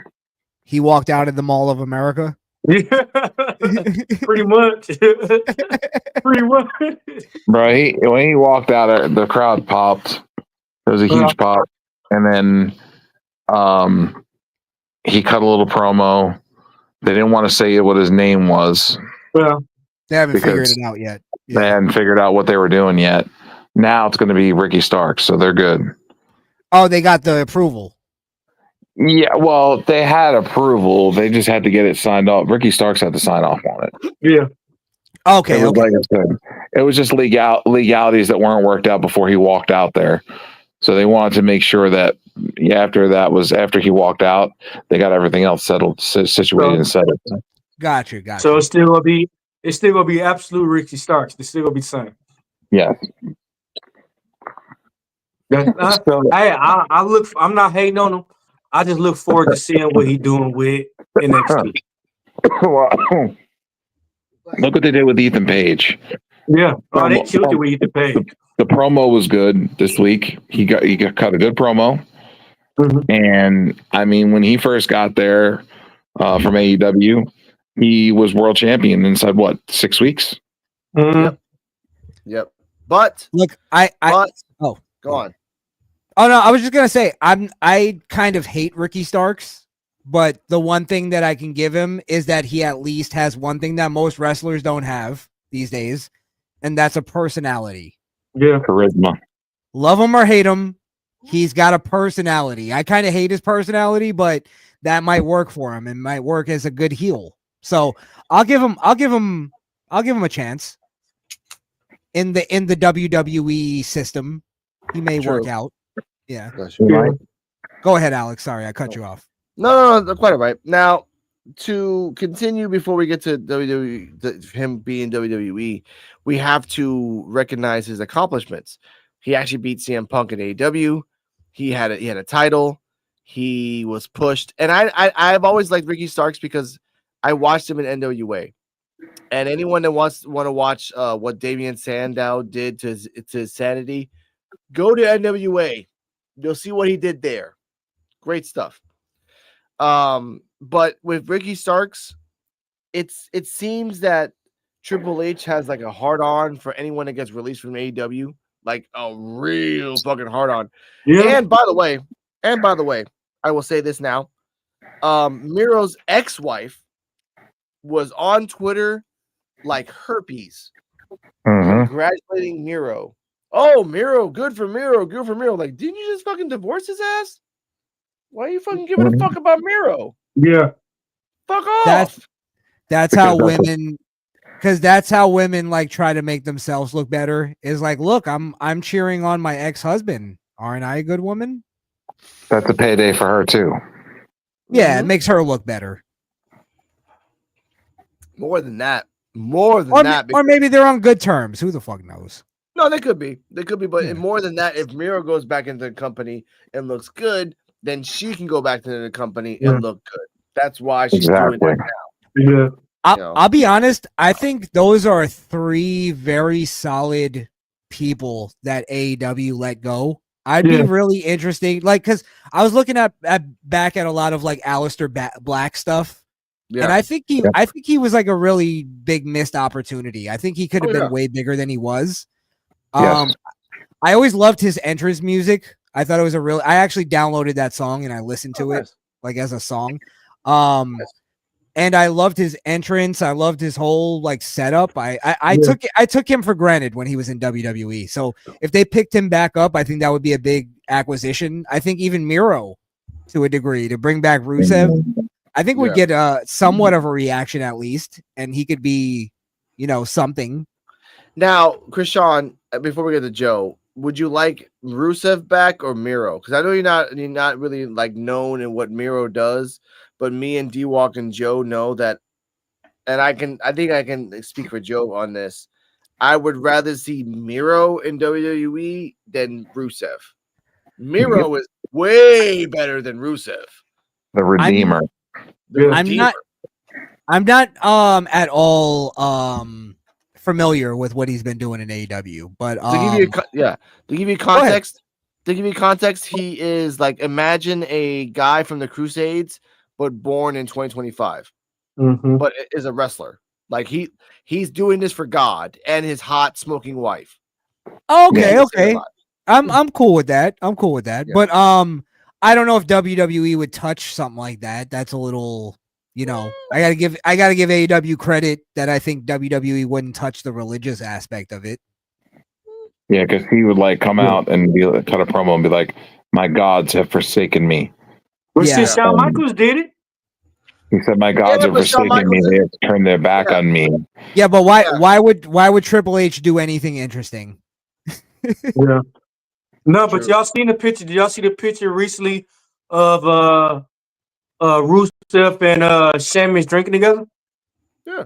No. Rusev is fucking just jacked. Like he's ready to fucking fight. Well, and that's why I think that's why I think like if Miro comes back, right? Joe and Krishan and D-Walk, if you want to answer these questions, should he go back to WWE or NXT? Because I think Miro and NXT for a while to combat Oba for like a nice little David and like not even David Goliath versus Goliath. That'd be good. But didn't he win the NXT title already? No, he never won an NXT title as Rusev. Never. From the aspect of somebody who doesn't like know as much as Joe, let me just say this first. I would rather him go to NXT Mhm. because I'm sure WWE, I'm just very certain they wouldn't touch the religious aspect of that. So I'd rather him go to NXT just to maybe try to figure out how to keep that. Because I like the idea that you just explained. The concept is Yeah. sounds amazing to me. So if they could figure out a way to kind of make that work for their system and keep that instead of him going back to Rusev, I'd rather him go to NXT and try to figure that out in their system. Yeah. So that's Joe, the way that's where I'll Joe, put your it. thoughts? Rusev That was versus it. Oba, that'd be a dope match. The truth. For Sean, that gimmick was his AEW gimmick. That was what he was doing in AEW. And that's why we would rather see that, because that was the more interesting of the gimmicks that he's had. He was And more it was unstoppable. it was more violent. Yeah. Is it? Oh, go ahead. What's that? What were you gonna say? No, go ahead. I'll say it after. Yeah, no, he was more violent, more vicious, more unstoppable. He was like an unstoppable force. Yeah. Same moveset though. Yeah, Same yeah. moveset, but with the belief that like this guy's doing it for his God. But he always said God once in promos. He never said it like in again, as much as I didn't like the best friends, when it takes 3 guys and a mom and a car and a truck and a fucking and a everything to beat the Redeemer, it was 1 against 4. AEW booked him like a monster. And if he goes to NXT, he should be booked like a monster. Yeah. Like a guy that just destroys. Like the only monster you have at NXT right now is Oba. Yeah. That's the only guy you got right now. You need more than one monster. It's funny. I was thinking of Rusev Day when he was doing Rusev Day, and I was like, look, because I was doing a lot of retrospective thinking on wrestling in the past past 10 years. And it's amazing that he went from what he was in NXT, this wrecking machine, this fucking monster, to this like comedic character that was completely neutered. Right. It's amazing how they just lost that. And what you're explaining to me, I need to go and look at that, because I'm a Christian myself, so I could get behind a gimmick like that. Oh, it's good. You know what I mean? So it's very nice that with Miro in the beginning, he was like, again, I do this for my God. My God has told me that I have to get the championship, and he always plugged his hot smoking wife, my hot smoking blonde wife, every single fucking time. But when he fought like a gladiator in time of war, like just a monster. And that's but again, it was the same fucking move set, but it looked more vicious. It was just a weird thing. And again, because he had a thing called motivation. Yes. Once you have a character and a good gimmick, you have good motivation for the moves that you're doing, so it looks different. Yeah. But that's cool. Yeah. Go on, D-Walk. So imagine he come back and they let him be like Miro, and he's way nastier than Rusev. Like I said, Miro beat John Cena. Miro beat a lot of champions and Hall of Famers and everything. So imagine they let him come back and be Miro and dominate. Yeah. He has the lineage. True. Funny enough. True. Yeah. And on top of that, he doesn't need his wife to have a hot smoking blonde wife. He could just it's even better. Just say in his promos. He could just say in his promos, "I'm doing this for my hot smoking blonde wife," and everyone on the internet's like, "Didn't he get divorced?" Yeah, that's the point of it. He's saying it because he, in his mind, his Valhalla at the end of the road is a hot smoking blonde wife. He can say that, my God has promised me at the end of the road, once I get the WWE championship, he come back, a hot smoking blonde wife. If he come back, that'd be dope. Funny enough, and this is the funny thing, is there's an element to the WWE crowd that doesn't know what's going on in AEW that would picture Lana when he was saying that. So if like another woman walks out, they'd be like, what the hell? Exactly. There's like a funny element to that. Exactly. And that's what fucking matters. And it's almost like wrestling that it's like, oh, hey, women, you're all dispensable at the end of the day. And let Miro come back and beat Tony D'Angelo. Yeah, that again, Miro getting the North American Championship works. Miro deserves, and Joe, if you want to say yes or no on this, does Miro deserve if he goes back to NXT, the Heritage Cup? He deserves all the belts, No, the but heritage you got cup. to start one by each other. If you're gonna make him a monster and you're gonna make him dominant, you should have him win every single championship. Mhm. Every single championship. The cup, Mhm. the North American, and Mhm. then the NXT. Yeah, And, tag and team then either. and then just say that God picked a tag team for him and he picked a random motherfucker. Axiom, you're with me now. You're with God. You don't speak Spanish, you don't speak English. God will teach you English. No. Okay. And it's Better, Braun Strowman better, did with a little kid. and it's such a better. great Yeah. gimmick that you could literally just make up anything and just go, God told me. Yeah. You know what I mean? That really is a picked- good gimmick. I don't know. I hope WWE actually sticks with that. That's I hope really so. cool. Yeah. Walks in the back and picks the shittiest person to be his tag team partner. And they Yeah. win. Yeah. Yeah. That And that that's would be it. cool. And Miro goes out and Miro destroys the tag team by himself while the guy just stands there. But then the So they cool, gonna do a Braun Strowman and the little kid all over again. Yeah. yeah, Why you're not? right. I walk with faith. You know what I Yeah. mean? That kind of thing. Mhm. Here's the cool thing too about those kind of like religious gimmicks is you can also go into a dark heel kind of direction if you wanted to. Like he lets it go too far or something. You know what I mean?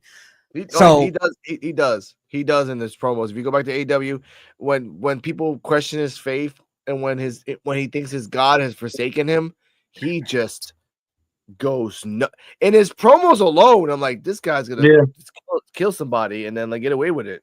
I think he's you've going to. really sold me on this, and I haven't seen it yet. Oh yeah, and he only did that for a year. Again, a year, Yeah. and then he fought the best friends. He fought somebody else. But speaking of someone that doesn't deserve to be around, after we get Julia and Stephanie Vakir wish each other luck at Vengeance Day, we see D'Angelo family walking backstage to send us the break back from commercial. Andre Chase Andre runs Chase. into his number one. Thank you. Kale Dixon. Kale pulls Araya Connors all over to meet Andre, and they want to go out and party with him, but he says he begs because he says he has a school night. He's like, wait a minute, there's no school night. Chase University is dead. He walks away. Uriah and the other guy's like, look, we'll get him soon. Before we continue, Joe, what the fuck is this? Who the fuck is Araya Connors? Just somebody new. All right. Now, question. Maybe they're trying to bring back the university a different way. It's a in like in a frat way. Yeah, maybe. Okay. Maybe we'll get like drunk Andre Chase. Okay, that's fine. Did they show the person? Yeah, they showed Araya and then Kale Dixon. They were talking to Andre Chase. Andre Chase is in a. Sorry about to give you context. Andre Chase used to be in Chase University. He had a match with Rich Holland. Rich Holland beat him. Therefore, Chase University got broken up. Duke Hudson got future endeavored, and the other two have been buried for about 3 months. No one has seen them since. I'm sorry. Yeah, I'm sorry go because on. I know I have a memory for really stupid information. Wasn't Kale Dixon like somebody who like wrestled Braun Strowman or something in a squash match? Yeah, I'm pretty sure he was in a squash match, and that's Kale Dixon. I remember that name. Yeah, he's in NXT right now, just doing shit with Uriah Connors. Yeah, Just sounds like an extra off Walking. Sounds like an extra off of The Walking Dead. Right.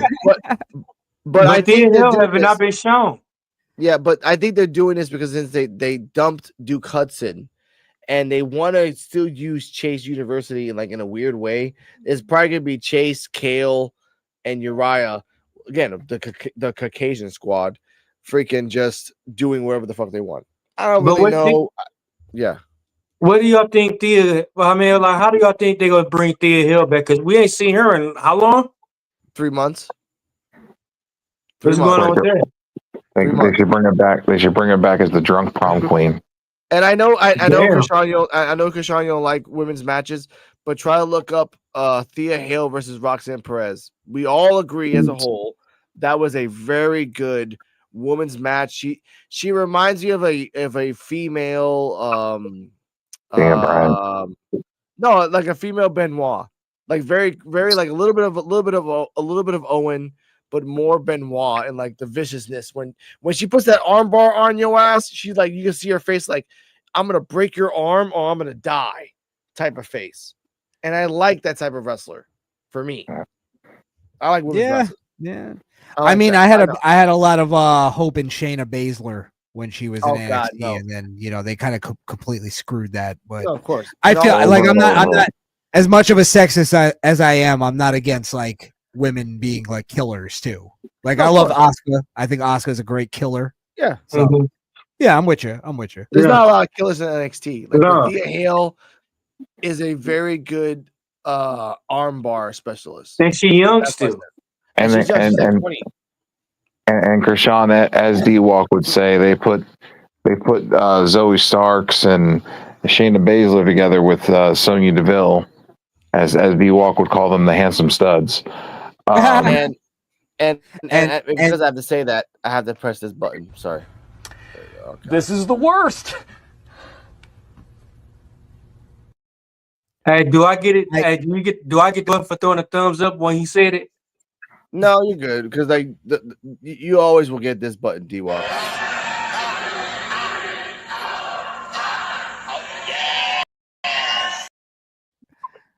That's why I love this show.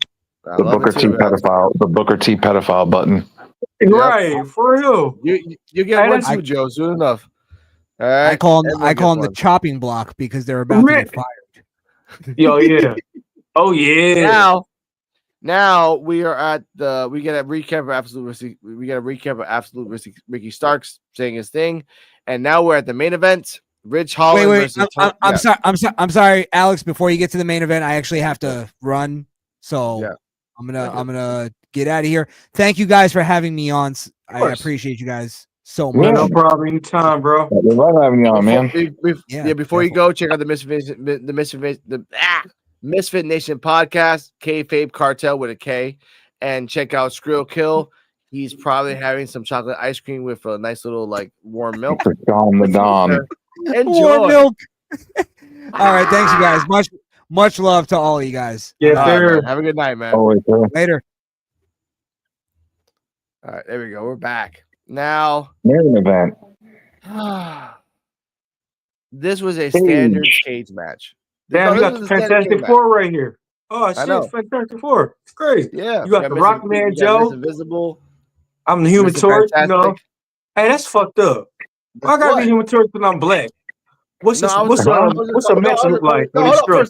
First off, I was gonna call you the Thing because you always get drunk and you turn into the Thing. But no, Joe the Thing. No, Joe the Thing.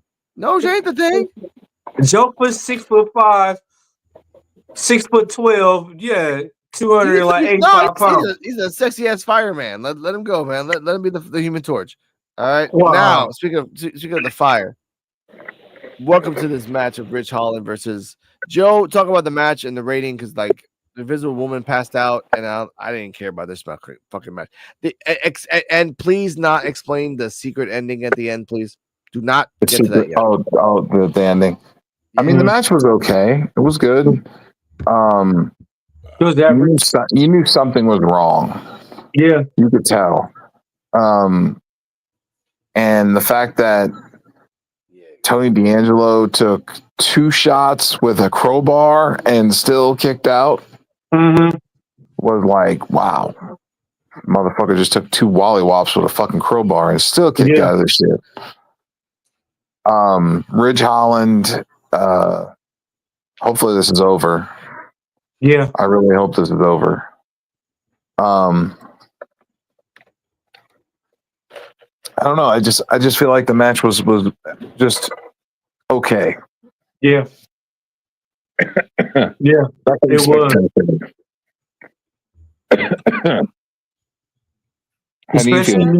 Especially we knew who was gonna win. And then it was hints on is it Matt? It was a hint, bro. It was out there as a hint. We're not talking about the ending yet. Remember? We're waiting. I'm not. I ain't saying nothing. I said it was hints. I already but I called this shit like right when it happened, right? Way back when that shit first happened. Called what? Called what, Joe? What was gonna happen? I will say I kind of had the same thing if you're talking about Izzy Dame. Because I kind of called it with Izzy Dame. Yeah. Yeah, we were watching it like the last few weeks, and I was like, okay, what if I guess we're gonna talk about the ending. what if Izzy Dame is secretly already working with Sean Spears, and she's been trying to gain favor with the Don so she can sabotage him? We And then called lo and that. behold, Yeah. that's what happened. We So- called that. We called that like the first when as soon as she first sided with him, we were like, yeah, that's It's wrong. weird. Yeah. I heard Alex yelling. Yeah, Then he he was making fun. You said shit, girl. Yeah, They need to start paying us for this shit. for real. No, they're listening. They are listening. But no, I will say this: the match was mid. It sucks that the Don got his ass beat at the end. And we called it with Izzy. Sorry. Anyways, what I was gonna say is, overall, without giving too much away, I wish that we had like a little bit less championship matches. You know what I mean? Like, I wish that there were just matches for the sake of matches, so that you weren't betting so much on the outcome. Like, it could just be a fight for a fight's sake, and not like, because with this, it's like, who's gonna win. You know that it's not time for the Don to give up his belt yet. He's not gonna Rich Hollins, so Rich Hollins is gonna win. But if this was just any old match, then like, well, it's anybody's game because it's just a fucking match. It's not for the belt. So I wish we had a little bit more of that. First off, Yeah, I have a lot of questions. Number one, how dare you? All right, take the mic. Here you go. Thank you. Second off, the purpose of having a championship match at the end of the show is to showcase that there could be a chance that the champion can lose. This is NXT. This is not the main roster where you get a pay-per-view to explain that. Back in the day. Yes, Joe. Sorry, go ahead. Go on, Joe. No, I was gonna say also, Cardala, they're trying to give you all of the championships defended on a pay-per-view week because they don't have enough room on the pay-per-view card. So they're trying to give you the rest of the titles and stuff on like the TV show. So all the titles will be defended in that week. Yes. Like, and to say this, last pay-per-view we didn't get as many championship defenses. No. This pay-per-view, we're getting the tag team, North American, NXT, and not the Heritage Cup. Basically 3. 4. All of them. 4. So we're getting both the world titles. Yeah. The women's North American title and then the tag titles. That's right. Women's world, men's world, North American tag. Yeah. So that's why like it sucks because they could have done the cage match at Vengeance Day. But asking the Invisible Woman, would have you been satisfied watching that on Vengeance Day or this episode? Vengeance Day, actually, because it was setting. I mean, I don't know. We talked about it this morning, and you said that it wouldn't make sense for them to do this fight on Vengeance Day. So now we're gonna wait another month for them to pull this off. Yeah, so I don't know. It would have made sense for them to set up the storyline on Vengeance Day, and then we have to wait for it to come for to the fruition. March pay-per-view. Yeah, versus this is like, I don't know. I feel like it kind of falls under the rug a little bit. But okay, now let's get to the secret ending.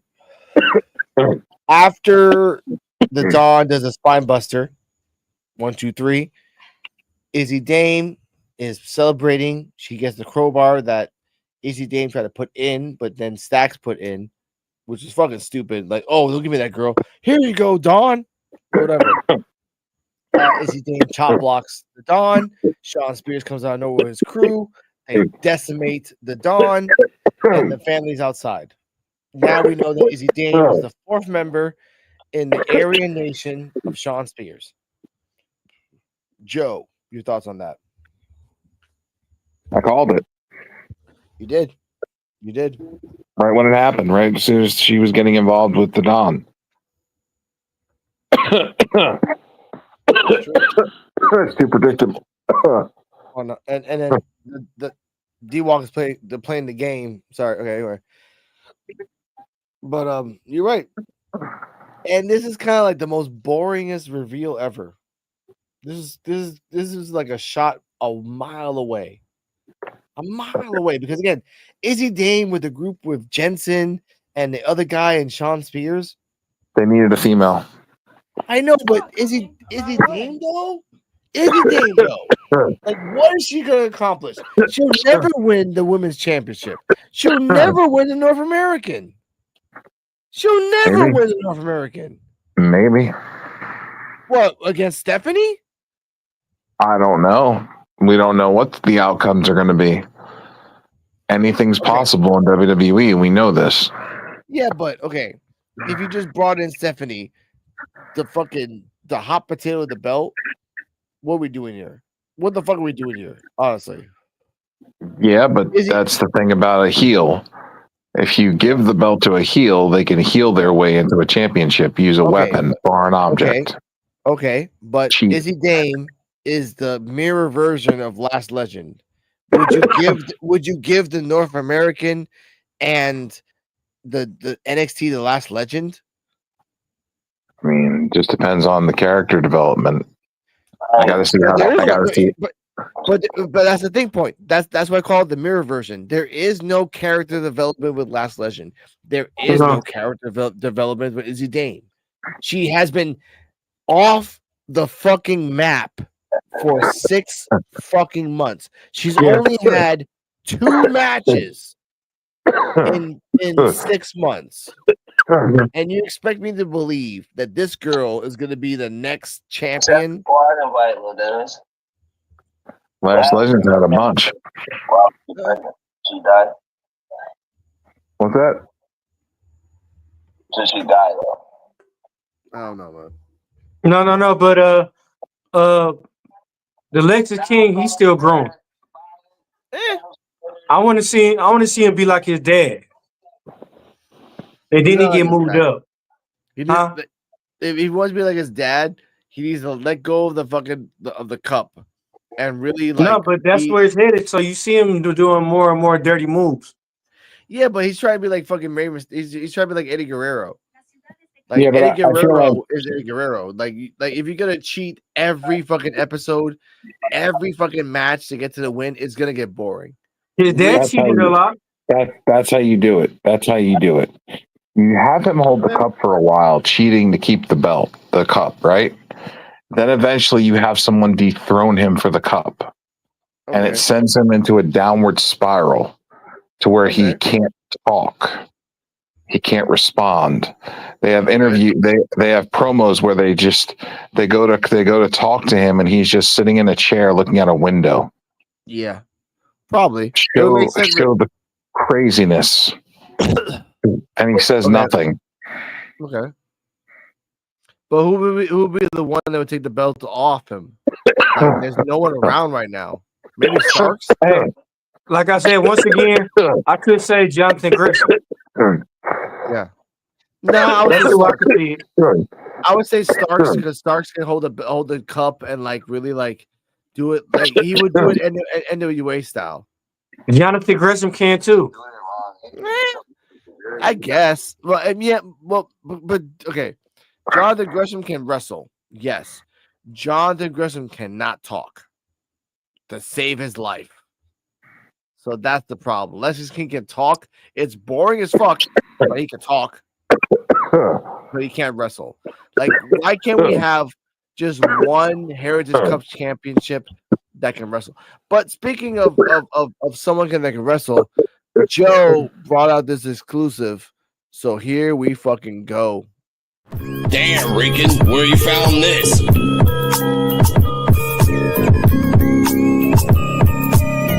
PUWF exclusive. This is the podcast for under. Now, on Saturday, maybe not, 4 individuals will probably pop out, but we have the names of these 4 individuals. From left clockwise, there was an image at the end of NXT where 4 guys were popping out in the shadows. These are the names of supposedly those 4 individuals. Shout out to Joe and BNCO for this. Saquon Jakars. Okay, sure. Cutler James, which I've heard that name before. Dion Lennox, which he needs to get something better, and then Keanu Carver. These four shall be there's a mysterious 4-man team. Now, Joe or D Walk, anyone get this first. Are there too many 4-man teams? No. No, that's not enough. Not enough? Okay.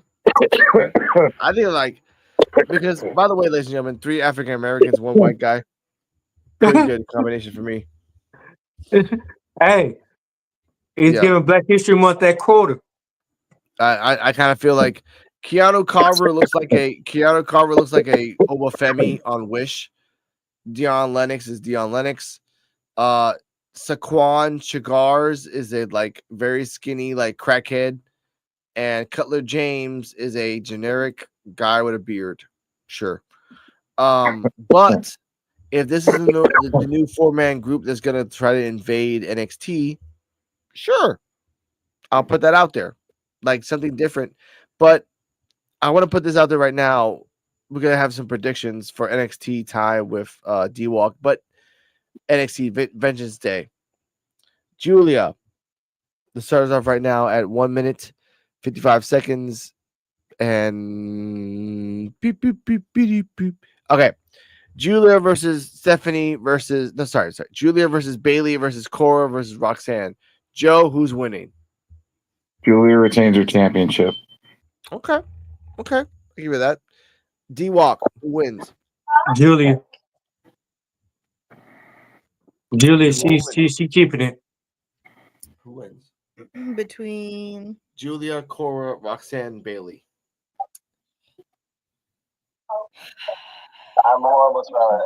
either Julia wins or somebody pulls a dirty win, but I'm gonna say Julia. Okay. I will say Julia as well. Ambrose? Julia. Fuck the world. Okay, fine. All right. Next match. Fraxium versus Inamura and Briggs. D-Walk, who wins? Fraxium. Okay. Joe? Briggs and Inamura. Visible Woman? What was the question again? I'm sorry. Fraxium versus Inamura and Briggs. I would like to see Inamura and Briggs win. Okay. Inamura and Briggs. All right. North American. Look, is it North American? Yeah. No, nothing. Sorry. It was the. Oh yeah. It is Oba versus A-Town Down Under. Invisible Woman. Oba. D-Walk. I'm going for Oba. It's Black History Month. Let my people go. Joe. Oba. Okay. Ethan versus Javon Evans. Might be the last match for 6 months. We know how Joe feel about this one. Hold up now. Invisible Woman. I think it's obvious that they're setting this up for him to take a few months off, which I'm not gonna want to see it. So I'm telling y'all right now. Okay. Joe. Ethan. Okay. D-Walk. I'm going for Ethan. I'm gonna say it like this: even if he do a frog splash and jump off the rope, the shock still goes to his jaw. So there's no fucking way. I'm still pissed about that shit. Some bullshit. Shouldn't be fighting. Okay. I will put Javon. Oh. After the match, Ethan fucks up his mouth. Therefore, he gets off the list. He won, but then he lost at the same time. That's what I'm gonna say about that. That's all the matches. Let's see. Strap match. Oh yeah. Oh god. Eddie Thorpe versus Trick Williams strap match. I will say Trick because Eddie Thorpe does not deserve to win anything. If it's a woman. I hope Trick wins, but I hope this Eddie Thorpe plotline ends. D-Walk. Trick Williams win. He goes Super Saiyan on Eddie Thorpe in his career. He goes somewhere else. Okay. Joe. Trick. Trigger this. And that, ladies and gentlemen, was our predictions for NXT Vengeance Day. You I don't forgot, think there's any more matches. What? forgot the Stephanie Vacour versus Fallon Henley. Oh God, that's it. Okay, here we go. I forgot about that. Stephanie versus Fallon, Invisible Woman. Stephanie versus Fallon. Obviously, I want Stephanie to win. Okay. Joe, Stephanie. D-Walk, Stephanie, all the way. Stephanie too. Because I think there's gonna be like outside interference, but like people are gonna get taken care of real fucking quick. So it's gonna be Stephanie. If it's Fallon, what the fuck are we doing for another month? Honestly, we're gonna wait for another pay-per-view and another pay-per-view. If you have nothing to do with her and nothing to do for her, take the belt off her. Send her to the main roster. Bye. That's all I gotta say. Yes. With that, that was NXT Time with D-Walk, ladies and gentlemen. We had a good time. Yeah, thank 2 y'all for coming hours. through. Shout out to the Misfit Nation. Yeah, shout out to the Misfit Nation for coming through. We're gonna clip that for him understanding the Adonis Petrovic equation. See, this is better than yesterday. Yeah, it was. Thank you.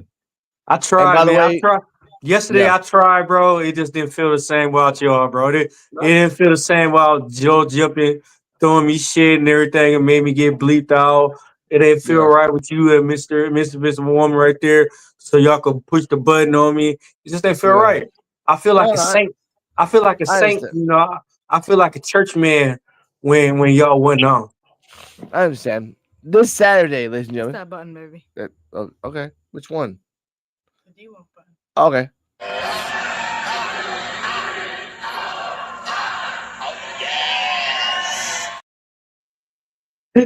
All right.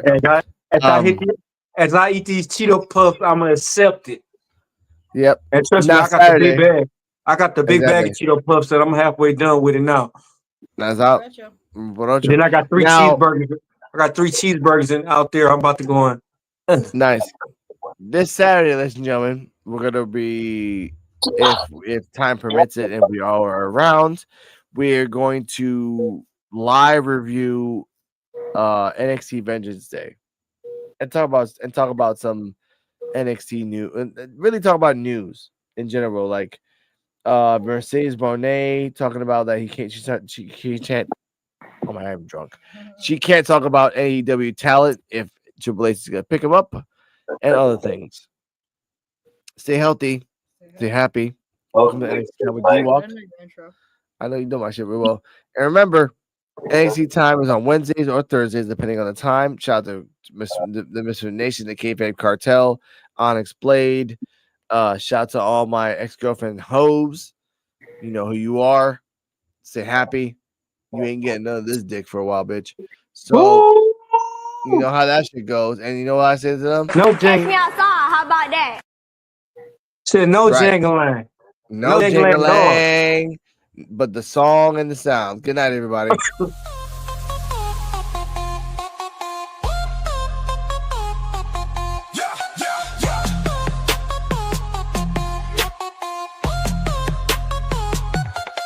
It's a new. Damn, Rican, where you found this?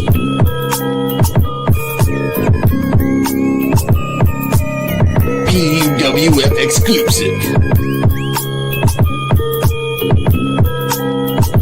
This is the podcast for underappreciated wrestling fans. If you don't like it, suck our D-Walk, Joe BNCO, and the Invisible Man.